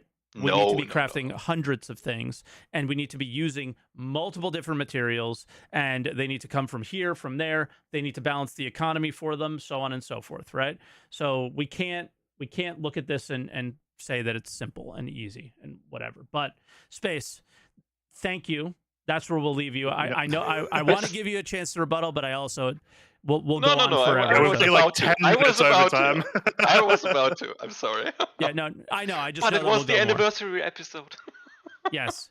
Thank Yes. you. Thank you, Space, and thank you for calling all the time, and thank you for being a staple. appreciate it. We appreciate All you, right, dude. guys. We always know there's one caller. Yeah. If there's a drought, you have my number. Yeah, we got you. Kidding. All right, All right, Space, we'll guys, catch have you. fun. Bye. Cheers, Space Monkey. All right, and we'll bring in King Jasper. We'll get Sure. another. We'll get the other question, and after this, I'm gonna set it up. I just wasn't ready. Hello, King Jasper. There's one thing I do really quickly want to say, which is, so people have come into the chat and they told us that there is a patch cooking on a Sunday, which is very uncommon. So people be working overtime for 324. There's definitely some sort of like. I'm telling you, they're trying to fix there, that entity thing. They get that entity thing done, Yep. and this shit's going out to live, no matter how bad it is, because Probably, we're just hitting. There's a there's a hard date that is like no more. Yeah, at I this imagine. point, it has done enough damage. It doesn't matter how bad it is; it's going out, and that's what we're gonna get. The bathwater. Yeah, but Yeah. yeah. How you doing, it's King just gonna Jasper? happen. So, what do you want to talk about, I'm King? doing good. Couple of positives, couple of negatives. I'm obviously with everybody else disappointed in the delay. Bring the positives first. I need it. I need to feel better. I had a couple of people who bounced off Star Citizen a couple of times, similar to myself when I first played it, who have said, I want to come back and try it again. And I said, okay, this was, a couple of weeks ago. There's a speculative, really cool bit of stuff on the horizon. We don't know if it's going to be coming out this year, but we think it is. But at the very least, now's like a pretty good time. Like, you're mostly not fighting the game to play it these days. Yep. Mostly. Because I remember, I think that was the biggest thing that made me bounce off the game, was that when I went to just get out my apartment, go down the elevator, go to the trains, go to the ASOP, go and grab a ship, go and fly somewhere, go and shoot some guys in a bunker. That was a 2-hour-long ordeal with someone sherpering me with 2 crashes. Yeah. Nowadays, I could say confidently, yeah, we can knock that out in 45 minutes. We probably won't even crash. I feel like I can't say the same for the 324 patch. Well, yeah, but it's not live yet, Mike. It's not It's live. definitely going to be better in a couple of days, right? Yeah. Okay, look, playing right on patch drop is not a great time, but, if you play, the 323 is cooked. It works. I feel like I've heard tons of people complaining about the state of the servers in 323 the last week, but I'm glad you had a good experience. I don't think it works. Yeah. Though. I'm glad you had a lucky. I think you literally had a lucky experience. So damn, I was hoping I was gonna feel good, but now I'm just kind of laughing. I will say I have had a friend have a similar experience literally this past weekend, and just play live. It was for them. It was their first time ever playing, and they had an okay time. Why would you do that Uh, to your friend? But yeah, I didn't tell them to. They just did it. Yeah. Yeah, Yeah. I had someone who joined during the free fly, and they flew ships around, and then I like gave them a couple of mine to fly The around. most as well, recent and- free fly, like the one that was Yeah, like yeah, 2 weeks yeah, ago, yeah. last week. Yeah. Yeah. Okay, nice. And the servers were just fine TM during it. Okay. They weren't laggy. I think the most unusual thing that we had was when I turned around in the terminals in Grimhex, someone had crashed one of their little races in there, and I went, "That's not normally here, but we're just going to move on." Sorry, slightly unrelated, but also related. A fantastic, lovely new form of griefing I've discovered. People putting 32 SEU crates in front of elevators, in the in the actual like station to get into the elevator. So love that. Anyway, A 32 SU on both sides of the Everest Harbor ASOP terminal. That sounds so cool, dude. yeah. I don't know how they did it, but yeah, lovely. Big fan of that. Wizardry. You know what? Um, If you could do it, that's systemic gameplay right there. Deserved. It's the real blockade runner. We're True. blocking you from running. True.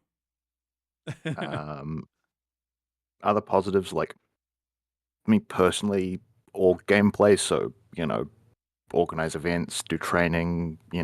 Help new players with industrial things, stuff. Just little bits and pieces. The game's like not in an awful state for just like doing the things that are currently in the game. Yeah. Though we're in a rough content drought for anybody who's like Yeah. myself. You guys for sure. experienced most of it. You gotta have a group that's willing to play pretend. Like, and I'm not saying that in a little child like cringe way or whatever. You gotta have a group who's willing to like kind of buy in and play pretend in order to get them in. Like, I'm not at this point right now, but I tell you what, I've been like when playing Eve, and I'm in a huge alliance in Eve, and seeing how they do things and seeing how I could bring that. Like, all I think about while playing Eve is how can I bring all these cool things that I'm learning here over to Star Citizen to make that experience better. It's so cool. But yeah, at this point, like getting people to want to go out and mine or salvage for what, it's like it's hard for me. Yeah, rough if you're a Civ side player. For me, there was a note of, there's a fight at X location. These guys are about to get jumped. Me and, the gang all went, we'll jump on and we'll go and have a look. Big fight. A bunch of people get involved. A bunch of different orcs get called in. Turns into a bigger and bigger fight over time.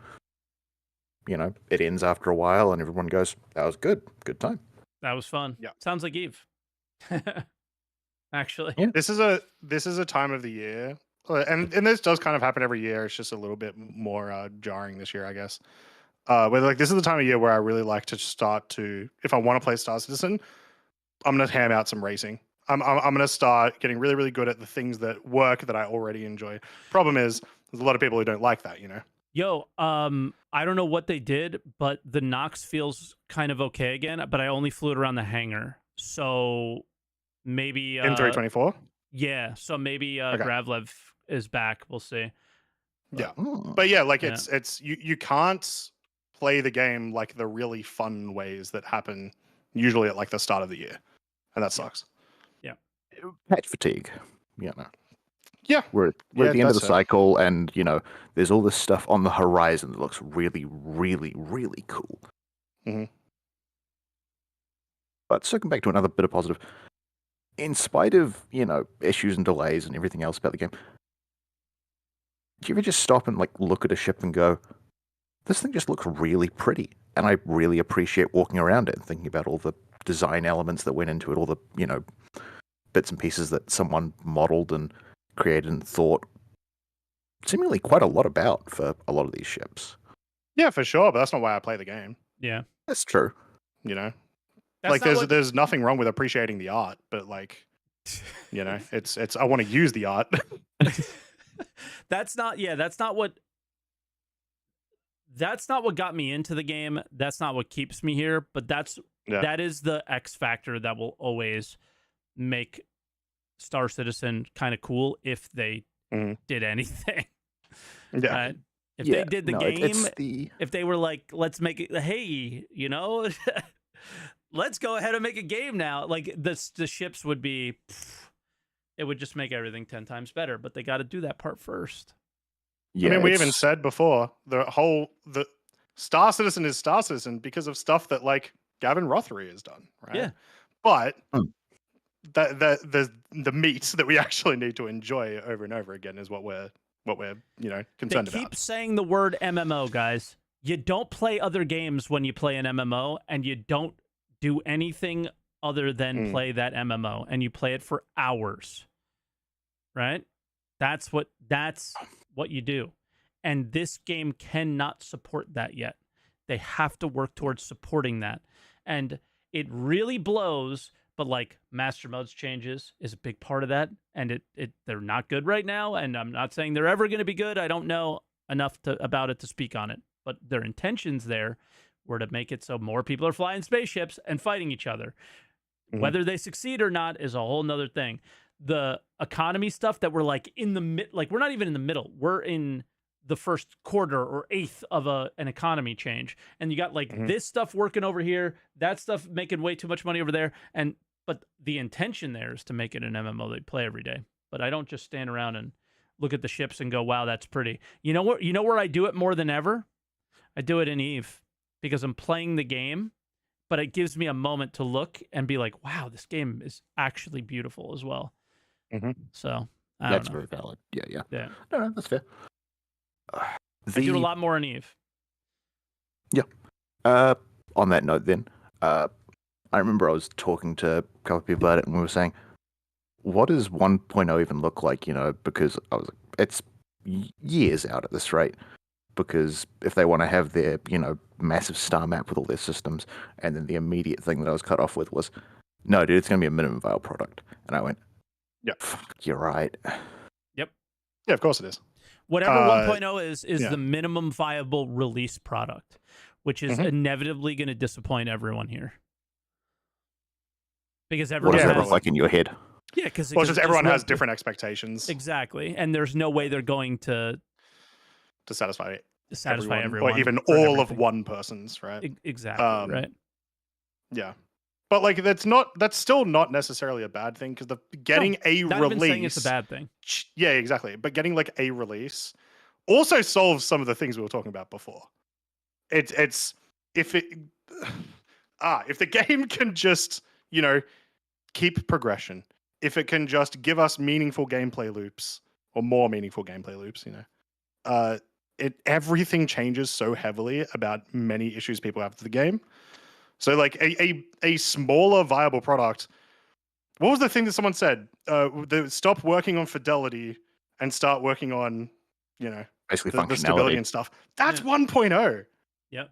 Stop working on fidelity. Start working on all that stuff. So it'll be big. It'll be a big deal. Yeah, and if there's lots of talking about functionality.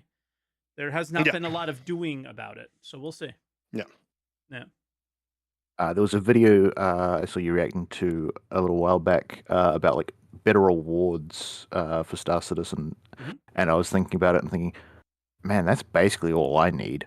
Just like some systems where I can go, whatever task or activity or mission I'm doing, whatever bit of the game I'm working through, there's something to work towards. It's not just AUEC, Yeah. a cool ship that's like, not accessible other ways. A gun, a design, a blueprint, a cosmetic. And what do you do when you get it? What happens after you get that thing? It's just, it is what it is. But then they have to dangle the next carrot or whatever, right? Just be careful with saying all I need is, because I remember saying all I need is to be able to loot players. And then when I opened a backpack and there was nothing of value to loot from them, I was like, fuck. That's the moment I switched from Torque 17 to SaltEMike, I'm pretty sure. Was when I was like, I started saying like, okay, that's fun, but like we need more. We need more. We need more. We need more. And I was constantly saying we need more, and then everyone was talking shit and calling me salty, and I was like, oh, Yep. well, I know I want to change my name. This sounds like a good name. And I think that's kind of around that time that all that happened. And just be careful with that, because I find myself saying those things too, but in reality, we've played other video games before, and you need No, more. that's a good enough. That's a need good more. reality check. That's a good reality check. Yeah. It was why it was promising to hear. I think 2 weeks ago now, when they did the ISC on Pyro, and obviously once again not delivered yet. So this could all entirely change. Might not be implemented. But when they did talk about the rewards for the contested zones, it was like, okay, we can kind of see how that'll make this entire aspect of the game more interesting, right? Yep. Once again, not in the game yet. That's a big caveat. And they never told you what the reward is, and it's very scary because it's so important to get right. Yeah. Yeah. It's so important to get right. The one bit that they never dropped, and I went, I really don't like it, boss. Red flag. Red flag. Mm-hmm. But it's not really red flag. Wait, am I losing my mind? Did they not say in the SCL that it was going to be components? Components, yeah, but that's about it. Like that's not a reward. Like, oh no, that is definitely a reward. Something I can get right now. Something I can get right now is not something that you can then take away from me and then say, this is the new reward we're dangling in front of you. I disagree, but there will be a lot of vitriol about that. Like, I do think that is completely fine, because you're now changing the way that people are going to play the game and the way they're going to interact with each other. But it will inevitably, people will get mad because they don't have access to the thing they had before. But I think it's fine. I think you do that. I'm worried that you get this item, you put it on your ship, and you never lose it. So a contested zone. Yeah, I want it to be limited. Yeah, contested zone is a thing in order for it to live. It needs to be contested all the time. People need to want to go there all the time. You can't do the Vandal Mask. All right, I've done it. I don't need to do it anymore. You can't do that. It needs to be a constant. I died. I lost that really good thing again. I need to go try and get it back. Yep. So or trade with someone who's done it. Exactly. Yep. Exactly. Yep. And that's the key thing there is a cargo hauler, a miner, a casual player that just loves the game will not want to go through the toxicity that will be that experience. And toxicity can be a positive thing too. It's not always negative. I think it's going to be a meat grinder like they described it, and I think that's awesome, and that's going to be brutal, and people are not going to want to go through that brutality. But you can make enough money to pay somebody to go through that brutality for you. So, yep. Creates a lot of depth. A viable from trade seemingly system. But it creates a lot of depth from seemingly not a huge thing. One item can create a ton of depth, and who knows? Maybe it'll be more. Cool. We've been on the call for quite a while, King Jasper. Final thought. As someone who's personally done a bunch of like PU based FPS, the concept of the current like 4.0 like contested zone system is kind of for me, because I know exactly how much I can exploit a corner and run around it and shoot someone before they've even seen me. Yep. Right now, and I don't see it Then getting hit me better. up. I'm going to be buying all of those modules from you instead of doing it myself. Just take advantage of it. It's sad, but just take advantage of it. You got to fix it. So, all right, King Jasper, we'll let you go, man. All right. Thanks for calling. Yeah, cheers for the call. Appreciate it. Bye. All right, that was King. Question time. We'll go quick question, and then actually we'll go another caller, because again, I just talked to King the whole time. So you lead the start of the conversation so I can get the question together. That's all good. We'll bring certified. Well, I think you actually have led it, but I've just been kind of hanging out and listening. But Gumbo, you're it's here. Just so much cool conversation. Exactly. Hello, Gumbo. How you doing? What's happening? What's up? Oh man, it's been fantastic listening to this conversation. This has been a great conversation today.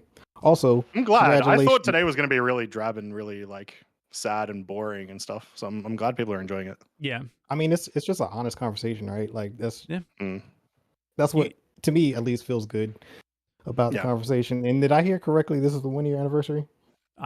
Pretty much. Yeah, pretty congratulations. Much, Congratulations. This has been, I've listened, anytime I've listened into this podcast, it's been dope. So dope conversation. So Good job. Oh yeah, we Keep it up. appreciate it. Glad you like it. We will keep it up for as long as 1.0 isn't released. It's quite a while. That sounds great. All right. So where did I want to start? I guess so. The Elephant in the Room 4.0. Mhm. I think going back to the beginning of the year, like CIG had they kind of broke their bad habits of communication. And I think honestly all of this comes down to their communication habits. And We thought they since did. 320 Right? yeah. Yeah, because since 323 has launched, they've relapsed into their bad communication habits, in my opinion. Like of old. Like Yeah. I think their hesitance or it's like when things aren't going the way they plan, instead of just admitting that, like it's like from the jump, they wait till the last possible minute to where they have no choice but to admit things are not going as planned. And I think that's what pisses people off within the community, because it's and then tell us when they're quiet that all is well. Right. Mm. Or just don't acknowledge it at all. Like just kind of pretend like it's not happening. Like anybody who played Evo 324, there was no way, you must have been high off the cocaine to believe that 4.0 wasn't getting delayed. Cocaine is a great one. Yeah. You know what I'm saying? Yeah. Yeah. Yeah, it was horrifying. It was terrible. Like it was just really, really bad. But it was one of those of like, of course it is, but you get a better scope of it, obviously. Yeah. But like, okay, so in that, right? Like imagine if CIG had just gone, hey, yo, like what if Jared on Star Citizen Live after that build went out was like, hey guys, if you're an Evo tester, like we need all hands on deck for 324. Like there's a lot of issues with it. We need to get resolved. We need concurrency. We need to get as many heads on this as possible. Like I feel like having those types of conversations would benefit CIG greatly in the community, because to be fair to him, I feel like he does mention that occasionally. I don't think it should be on him solely. That was just like an example, because a lot of people watch SCL, you know what I'm saying? So like they don't always read Spectrum, they don't always read what's being posted to the website, but people do tune into that. And I think like I don't think it should be on him to do that, but he does have the platform for it, and that's the only reason why I use him as an example there. But like I feel like even now, like it would be nice if in the patch notes they would put like under the known issues, here are the blocking issues for the patch going live. Like we need more people to, focus on testing these features and see, so we can see what the issues are. Like, because it's weird, like not knowing why a build what's stopping the build from going live. I don't understand why that doesn't get communicated to us in the first place. I mean, we are in a testing environment. We should know what their focuses and priorities are. Can I for jump a in? patch to go live. I really struggle. Like I wanted to say it to Morph too, and with the conversation just went elsewhere. We need communication on why things went wrong. Does that change anything? Is that gonna make the game come out any faster if they tell you why they fucked up for the 100th time? Or is what's going to change them actually changing? Or is what's going to change them actually getting it done? Right? And I don't think I want communication of why we fucked up for the 70th time. I want them to stop communicating to set expectations in a way. I want them to continue to communicate, but I want them to stop setting expectations and making themselves look fucking stupid every time. Like the idea of members of this community going, well, you knew this was going to happen. Of course we did, because CIG continuously sets expectations horrendously. And that's the issue with communication for me. The issue with communication for me isn't, well, we fucked up again. You know what? They have postmortems. They would do that. And how much weight did you put in those? Because they never learned from their lessons there either. They're still continuing to do the same things. So it doesn't matter how many times they fucked up. It doesn't matter how many times they tell you they fucked up. It only matters when they stop fucking up. That's when things are going to be good. I Yeah. am fairly positive if we go back through the podcasts and we find the one where they originally announced the 4.0 Q3 like day, like target, whatever. Mm-hmm. We were talking about how that felt way too optimistic for even CIG. Yep. At the time. Yeah. And we were right. Like, Who's and that I feel on? like a lot of people were right. Yeah. No, I'm it's not on proud CIG. to That's be- what I'm saying. Yeah, we're not proud to be right about this stuff. You know? Exactly. Yeah. And then also too, like the dual testing stuff that they like promised at the beginning of the year, like but we had it in the first half, like things were going seemingly the way they had said they would go, and then after 323 went live, like all of a sudden it's it's like I don't know if the hangers have been basically the hang up for that or what, but they don't communicate that issue. Like is the reason why we haven't had 4.0 in the tech preview or PTU, one of the other PTU channels, because the hanger issue? Because to me it seems like if the hanger issues are in 324, they're going to be in 320 in 4.0. So what the hell's the point of even doing a split environment? But that's me making an assumption because they've never communicated why we haven't done a server meshing test again since March, and we hadn't seen Pyro since what, February, March? I said it every week on this since podcast. November last year or I whatever. said it every week on this podcast. How the fuck are we talking about 4.0 if we're not doing any testing? Yeah, I 100% agree. Like I get like that is their, I guess, public focus for how they're communicating this year. Everything is about 4.0, like, but it has been for the last 4 years, if we're being honest. It just feels this year has just felt more tangible than previous years. Yeah. But it's still, you know, like I think that they have to just be more open about when things are not going as planned earlier than, you know, the last possible minute. Like why is the progress tracker, you know, you publishing the progress tracker for the first time in a year, which by the way, I still feel like they should just get rid of the progress tracker, like, and just stick to the release view. Because once again, as soon as they publish that, like all of the same people within the community who read way too deep into the progress tracker all of a sudden began to do the same things that they were doing previously, and it's just not good. Like they're Jake already pointing at like the line ends here, like they're already doing it. Yeah, and it's Yeah. bro, why like are this we is doing so this shit, ridiculous. Guaranteed man? release date, Mike. That's what that means. Why are we Yeah. doing this? And then like poor Jake, he's got to put out the fires like as soon as those go live because people are reading way too much into it. And I'm just like, I don't see why this is worth the effort. Like the release view was fine. Like what's going into the next patch is all we need to really be concerned about. Don't even look at what's beyond that. Like I don't see how that's beneficial to the community or to CIG to publish that. I like to know what they're working on right this second. You got a monthly report. Yeah, I exactly. Agree. There's other ways for me to There's figure better that ways. There's such monthly better reports ways. are perfect for the long term because you do get to see what they're, well, you don't get to see, but you get to read about what they're working on. Like, oh, okay, cool. And it's in enough detail that for the most part you believe them. Right. Like it's I do think the monthly report's one of the better pieces of communication we get. I think it's because the best. every month. I think it's the don't best. see a release date. You don't see a date. You don't see a start and a finish. Like then that's the problem with the release view. People see a start point and they see a finishing point and they assume that means, oh, in January we're going to get crafting. No, it doesn't. Like, you know, like it's just it's frustrating. Yep. Like that they continue to publish that. Like that's just like, yeah. Anyway. Yeah. So yeah, somebody in chat said the monthly report is touched by actual developers, and that's sort of the difference.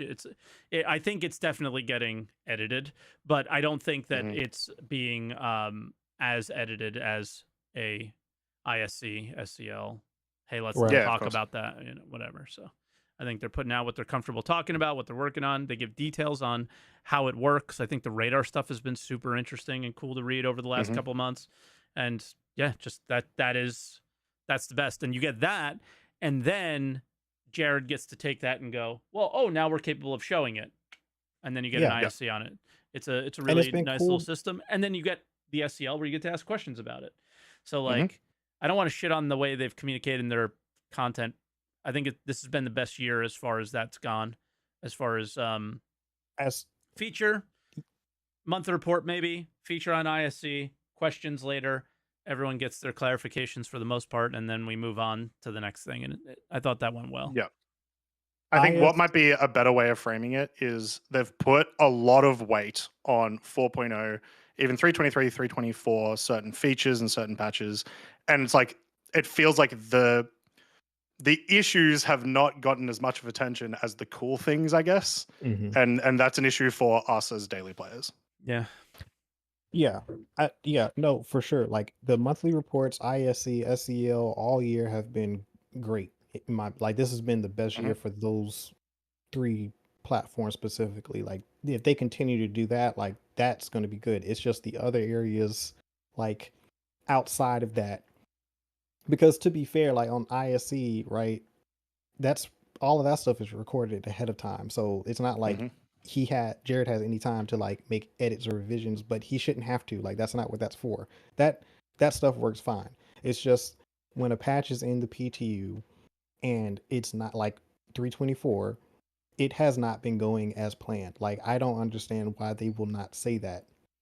There's nothing wrong with saying that, in my opinion. Like it's just I feel like they have.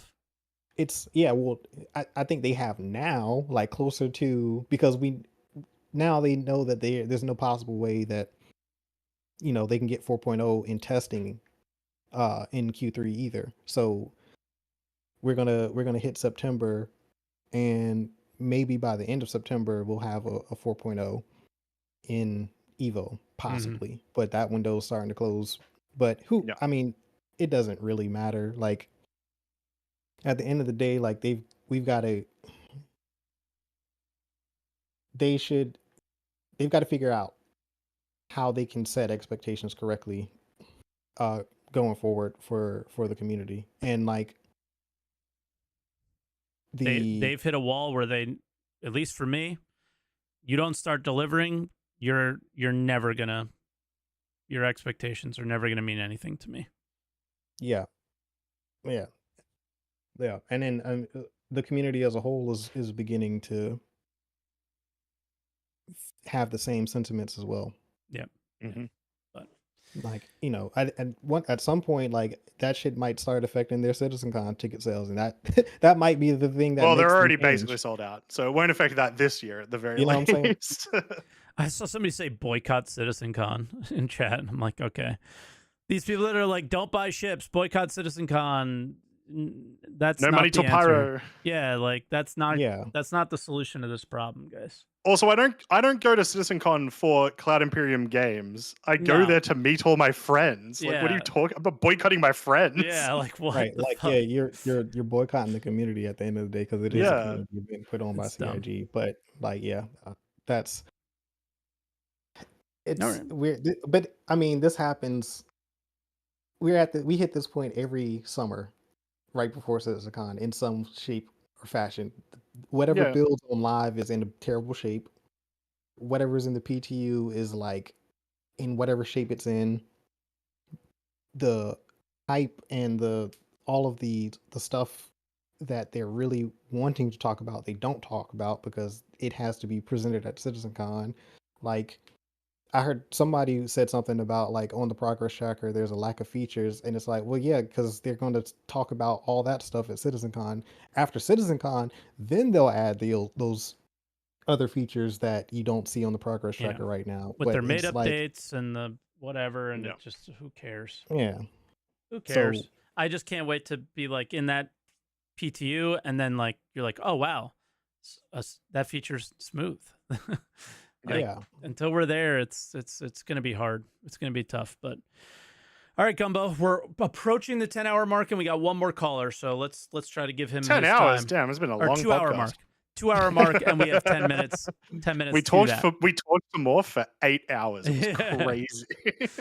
it was a great 8 hours too. Yeah. Well, anyway, appreciate the conversation and the platform, and good luck. Yeah, man. Yeah, And we'll talk cheers. to you Thanks very soon. much. All right, now. appreciate it. Catch you soon. Talk to you later. All right. And Maxim or Stempek. I'm trying to give him a moment. Oh no, I have the question. I have the question ready. So let's go to the question first. From Drymord. What do you guys believe Server Meshing will bring to the game stability-wise? If they will just fill servers with NPCs and more players, will it not just be more of the same problems we have today? Quote, open the floodgate of new stuff. We don't really know what it'll bring. Hopefully it brings more players. So yeah, that's the biggest thing. That's the big thing. I don't know if it'll do stability, but the hope is that it's, triple, quadruple, quintuple the amount of players in an area is the hope. But there's also like a bunch of stuff just fell off my desk. A ghost is apparently a 600i enjoyer or something. The other tech from server meshing that has given us like PES and giving us server errors and stuff like that is a stability fix, though obviously it's still not in the space where you want it to be. But we already have a much better system than we did a couple of years ago. But pretty much what Mike said, it's not as much about the stability as it is about just maximizing servers, maximizing players, actually seeing players more often in the game. It's an MMO. So, yeah. Fingers crossed this one works. So, yep. No. All right, we'll bring in our next caller. It is Maxim, a.k.a. Stempek. I know him as Stempek. So, Stempek, how you doing? Can you hear us, buddy? Hello. I needed to mute the stream. Yep. No worries. Howdy. What do you want to talk about today? Yeah, I've been quite a time in the queue. Need to remember what I... Sorry. Oh, yeah. I thought worries. today's show was going to be an hour. We hit 2 again. Yep. Yeah, but it's nice for the viewers, I think. The first talk with Morph was very interesting when he talked about that the interest in Star Citizen is going down. Yeah. Based on the YouTube numbers. And first not of all, just YouTube, it's those backers numbers too. Yeah, true. And I was in my head, I kind of expected this. When we see what there's to do in Star Citizen, what features we got, what new stuff is here, what interesting stuff is here. And I mean, with the current product, what interest in the product do we expect? I mean, everyone has his nice ship now, and everyone is kind of happy to have a ship. But the ship still has no meaning. No. I'll also say value. For a lot of more veteran backers, I'm not calling myself a veteran backer necessarily, but I've been playing for long enough that I remember wipes every patch, every month, basically, right? There's now fatigue from progressing the same thing over and over and over again, and never reaching a spot where you're content. It's cool, I have to do the exact same thing I did last patch, next patch sort of thing. That is something that I would hope would alleviate with not soon, but a 1.0. I imagine there's other people in the same spot. No wipe announced in 3.24 as well. True. Yeah, my friends and me recently played GTA 5 a bit. And we played a couple weeks, and then we noticed you can unlock these nice vehicles. It's actually quite like Star Citizen. You get money to unlock vehicles, and then you use the vehicles to get money, and then unlock more vehicles. And after 2 weeks, we noticed this pattern. We unlock some new vehicles, they are neat, but what's the catch? Why should we stay? Yeah. And with Star Citizen, they still need to solve this. We currently have a game, even from the design, it's we grind to get stuff to better grind. But we still grind to grind. I mean, that sounds like a good MMO to me, but It's still Yeah. Yeah, but it's not meaningful progression. Yeah, though, exactly. right? It's not a Yes. good Yeah. grind. It's Yeah. I like- mean, I'm look doing at New exactly World that player in another numbers. game right now. Not right now. It's not. I swear it's not open right now. I swear it's not. But- It's but- not. Mike's been high sec mining this entire time. Yeah. No, I don't live But in high still, sec you anymore. unlock different playstyles. You unlock different things. When you look at like New World, like how Yep. the player numbers drowned because they noticed, okay, I got a nice new pickaxe. Now I can mine some different ore to unlock a new pickaxe, to mine different ore to unlock a new pickaxe, and cool. Yeah. I don't when I they don't know will if stop that's mining it, why like, New World's craters every time there's a new patch after like a month. I think there's a lot more to be said about. But like Yes, New World but- is a very different beast, and there's a lot of issues with that game. So I don't know if necessarily the progression is like the better example there. But I do still understand what you're trying to say there. Yeah.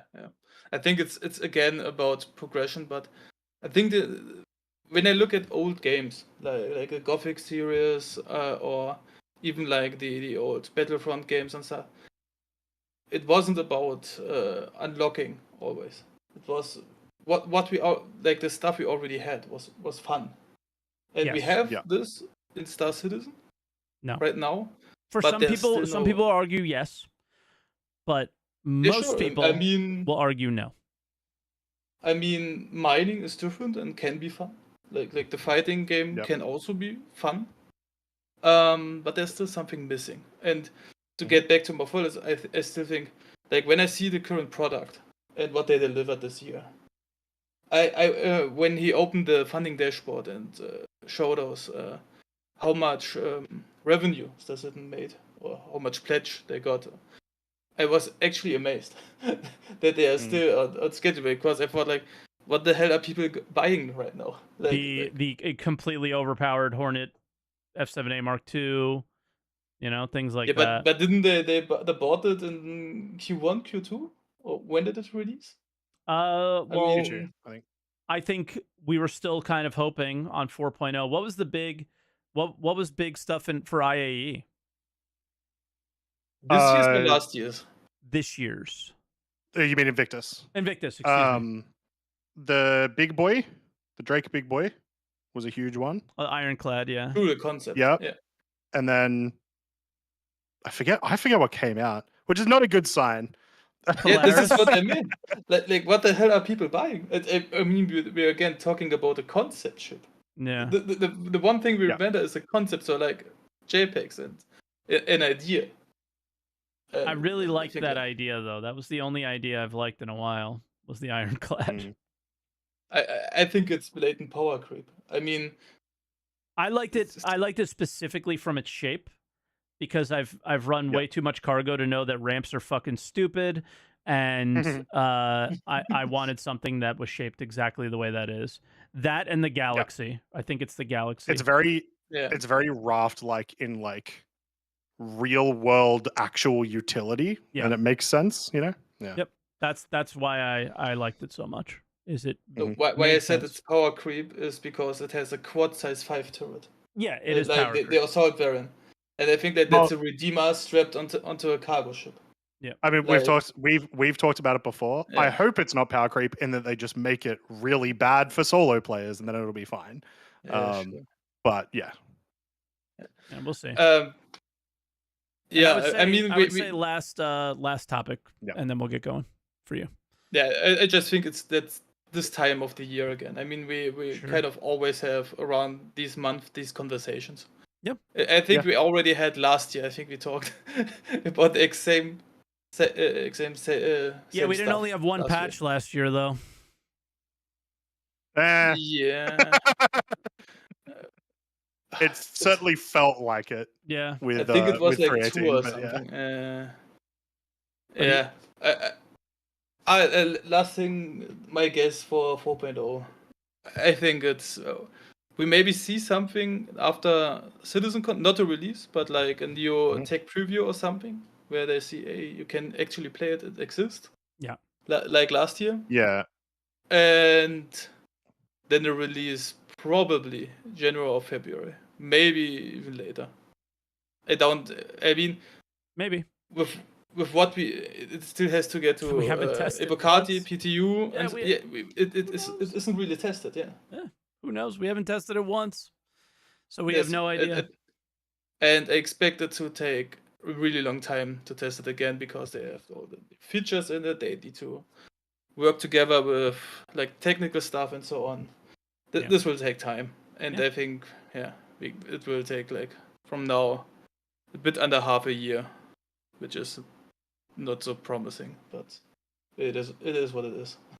I'm not gonna make any guesses because again, we're telling CIG to stop doing it, so I don't see the point in doing it myself. But in the end, it's at this point, if you're gonna delay it this much, for maybe Morph is right. Tell us why you're delaying it so much, because then you can point out the fact that, well, all the other features that aren't and shouldn't be as broken should come in a better state. So, the delay is you could turn your delay into a positive. Like, yeah, man, it took us forever to get the tech, but look at the gameplay we were able to provide to you because it was so delayed, right?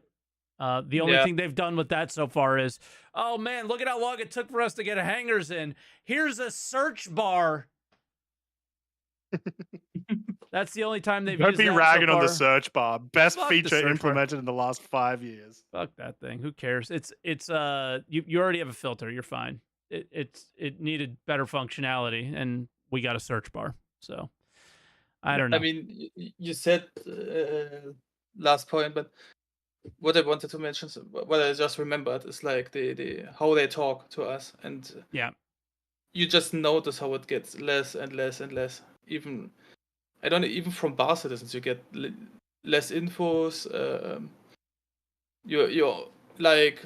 I mean, I feel like Jared's literally talking down to the backers now, which like they deserve, but at the same time, like that individual deserves it. And I get this too, because I know how people talk about me and think about me. So maybe you should take a lesson from that. It's really fun to shit on people sometimes, and people will laugh about it. But then there's other people who are sitting on the side and looking at them and going, wow, that's really shitty what he just did, or whatever, right? And when you're shitting on backers when things are bad, it's a really bad look, I would say, Yes. And like telling us not to doom and, oh, that doesn't do any good and things like that. Yeah, while you're right, it's like, let us vent, man. This isn't okay. You're venting. Why can't I? So it's this was what Asmund is like saying in all his recent videos. Like the customer is like, his voice is the most important thing. Yep. You can't tell a customer what he has to think. Yeah. He thinks what he thinks, and he tells it to you, and you need to act accordingly, and not the other way around. Nope. And I think we're not customers though; we're backers, so we're fucked. It was basically like when I worked at the casino. They would be like, "The customer's always right," and I would turn at them and I would say, "You're not a customer; you're a guest. Get out." We let you be here, so now you can leave. Because in situations like that, there are situations where you're a customer and there's situations where you're not. I don't think they look at us as customers, unfortunately. I don't know, but like when they need money, they sure do. Like, Jesus, sorry, there's so much wind outside. I feel like something's gonna fall over. God damn. But all right, StemPek, we're gonna let you go and we're gonna call it a show here. So thanks for having me. Yeah, anytime. Nice. We enjoy it. We appreciate it. Your one more was 3 more, so it's all we like having you. But one more thing. All right, StemPek, have a good one, man. We'll talk to you soon. Have a nice weekend. I appreciate it. Bye. Oh, he said bye as I was cutting him off. But yeah, that's our show. Not too doomy, not too bad, but doomy enough. I mean, I have a good way to end this, and I was thinking about it throughout the entire podcast, which also is like another thing that makes this week just like feel a little bit better about something. Because I did feel a little bit better about something with CIG this week, which was when Gavin Rothery was talking on his episode of ISC right at the end. You can tell this dude is obsessed with working at CIG and loves it, loves every second of it, right? And that's where all of my hope is with the devs, and when they're actually talking about things that they have enjoyed making, and the features that they like. Obviously, there is something that stops a lot of that from ever releasing, and all this stuff. But yeah, there was a positive that I had. Yeah, I mean that was a really good ISC. It just had nothing to do with the current situation in any of the games, right? Like the best ISC was for me was the guns. That sneak peek gun episode. Fantastic. That shit was awesome. Yeah, but this was still good. Like it's good in its own way, But yeah, he just felt super genuine, and that he loved his job, and he loves what he does, and he loves the way we have taken to his work. Like artists just want their work enjoyed, and we certainly enjoy it. So that was cool. But on a positive, it's not doom and gloom. It may feel that way right now, but there are definitely things they can do to get out of this rut. And I think they continuously remind us that they're working on a lot of those things, economy stuff. We know that there's going to be a Master Modes update happening, and shit like that. So there are things that are there's gears turning that for whatever reason we haven't seen too much of yet. And there's opportunities for this stuff to get better. It's not fun now. It's not going to be fun for a while. And but just because we know that it could get better doesn't mean that it feels good right now. And I think what I want to end with is what Morph said is, the idea of discrediting people for feeling a certain way. We as a community need to stop doing that. It's why people like Shroud called you a cult, and that kind of stuff is never healthy. We talk about how we're the best community ever and things like that. The best community ever doesn't do things like that. They just don't. Yeah. And we need to stop doing that shit. I don't see any point in, and it's why I when people act like that, I act the same way right back. But but in general, I think we need to just be like, oh, yeah, dude, I get it. You're mad, and you should be. Period. Done. All right. And then the meme of like, so anyway, like you're mad. Who cares? We're all mad. But if people want to blow some steam, let them blow some steam. Like, holy shit. Especially from like CIG and what Jared's been saying. It's time to just let people say what they feel. But I don't know. I think we should just not forget to maybe answer the call next week. I was gonna say, don't forget to vote for the good ships. I actually don't remember. It should be right now. Don't forget to vote for the ground vehicle. I think it is. I don't know. Anyways,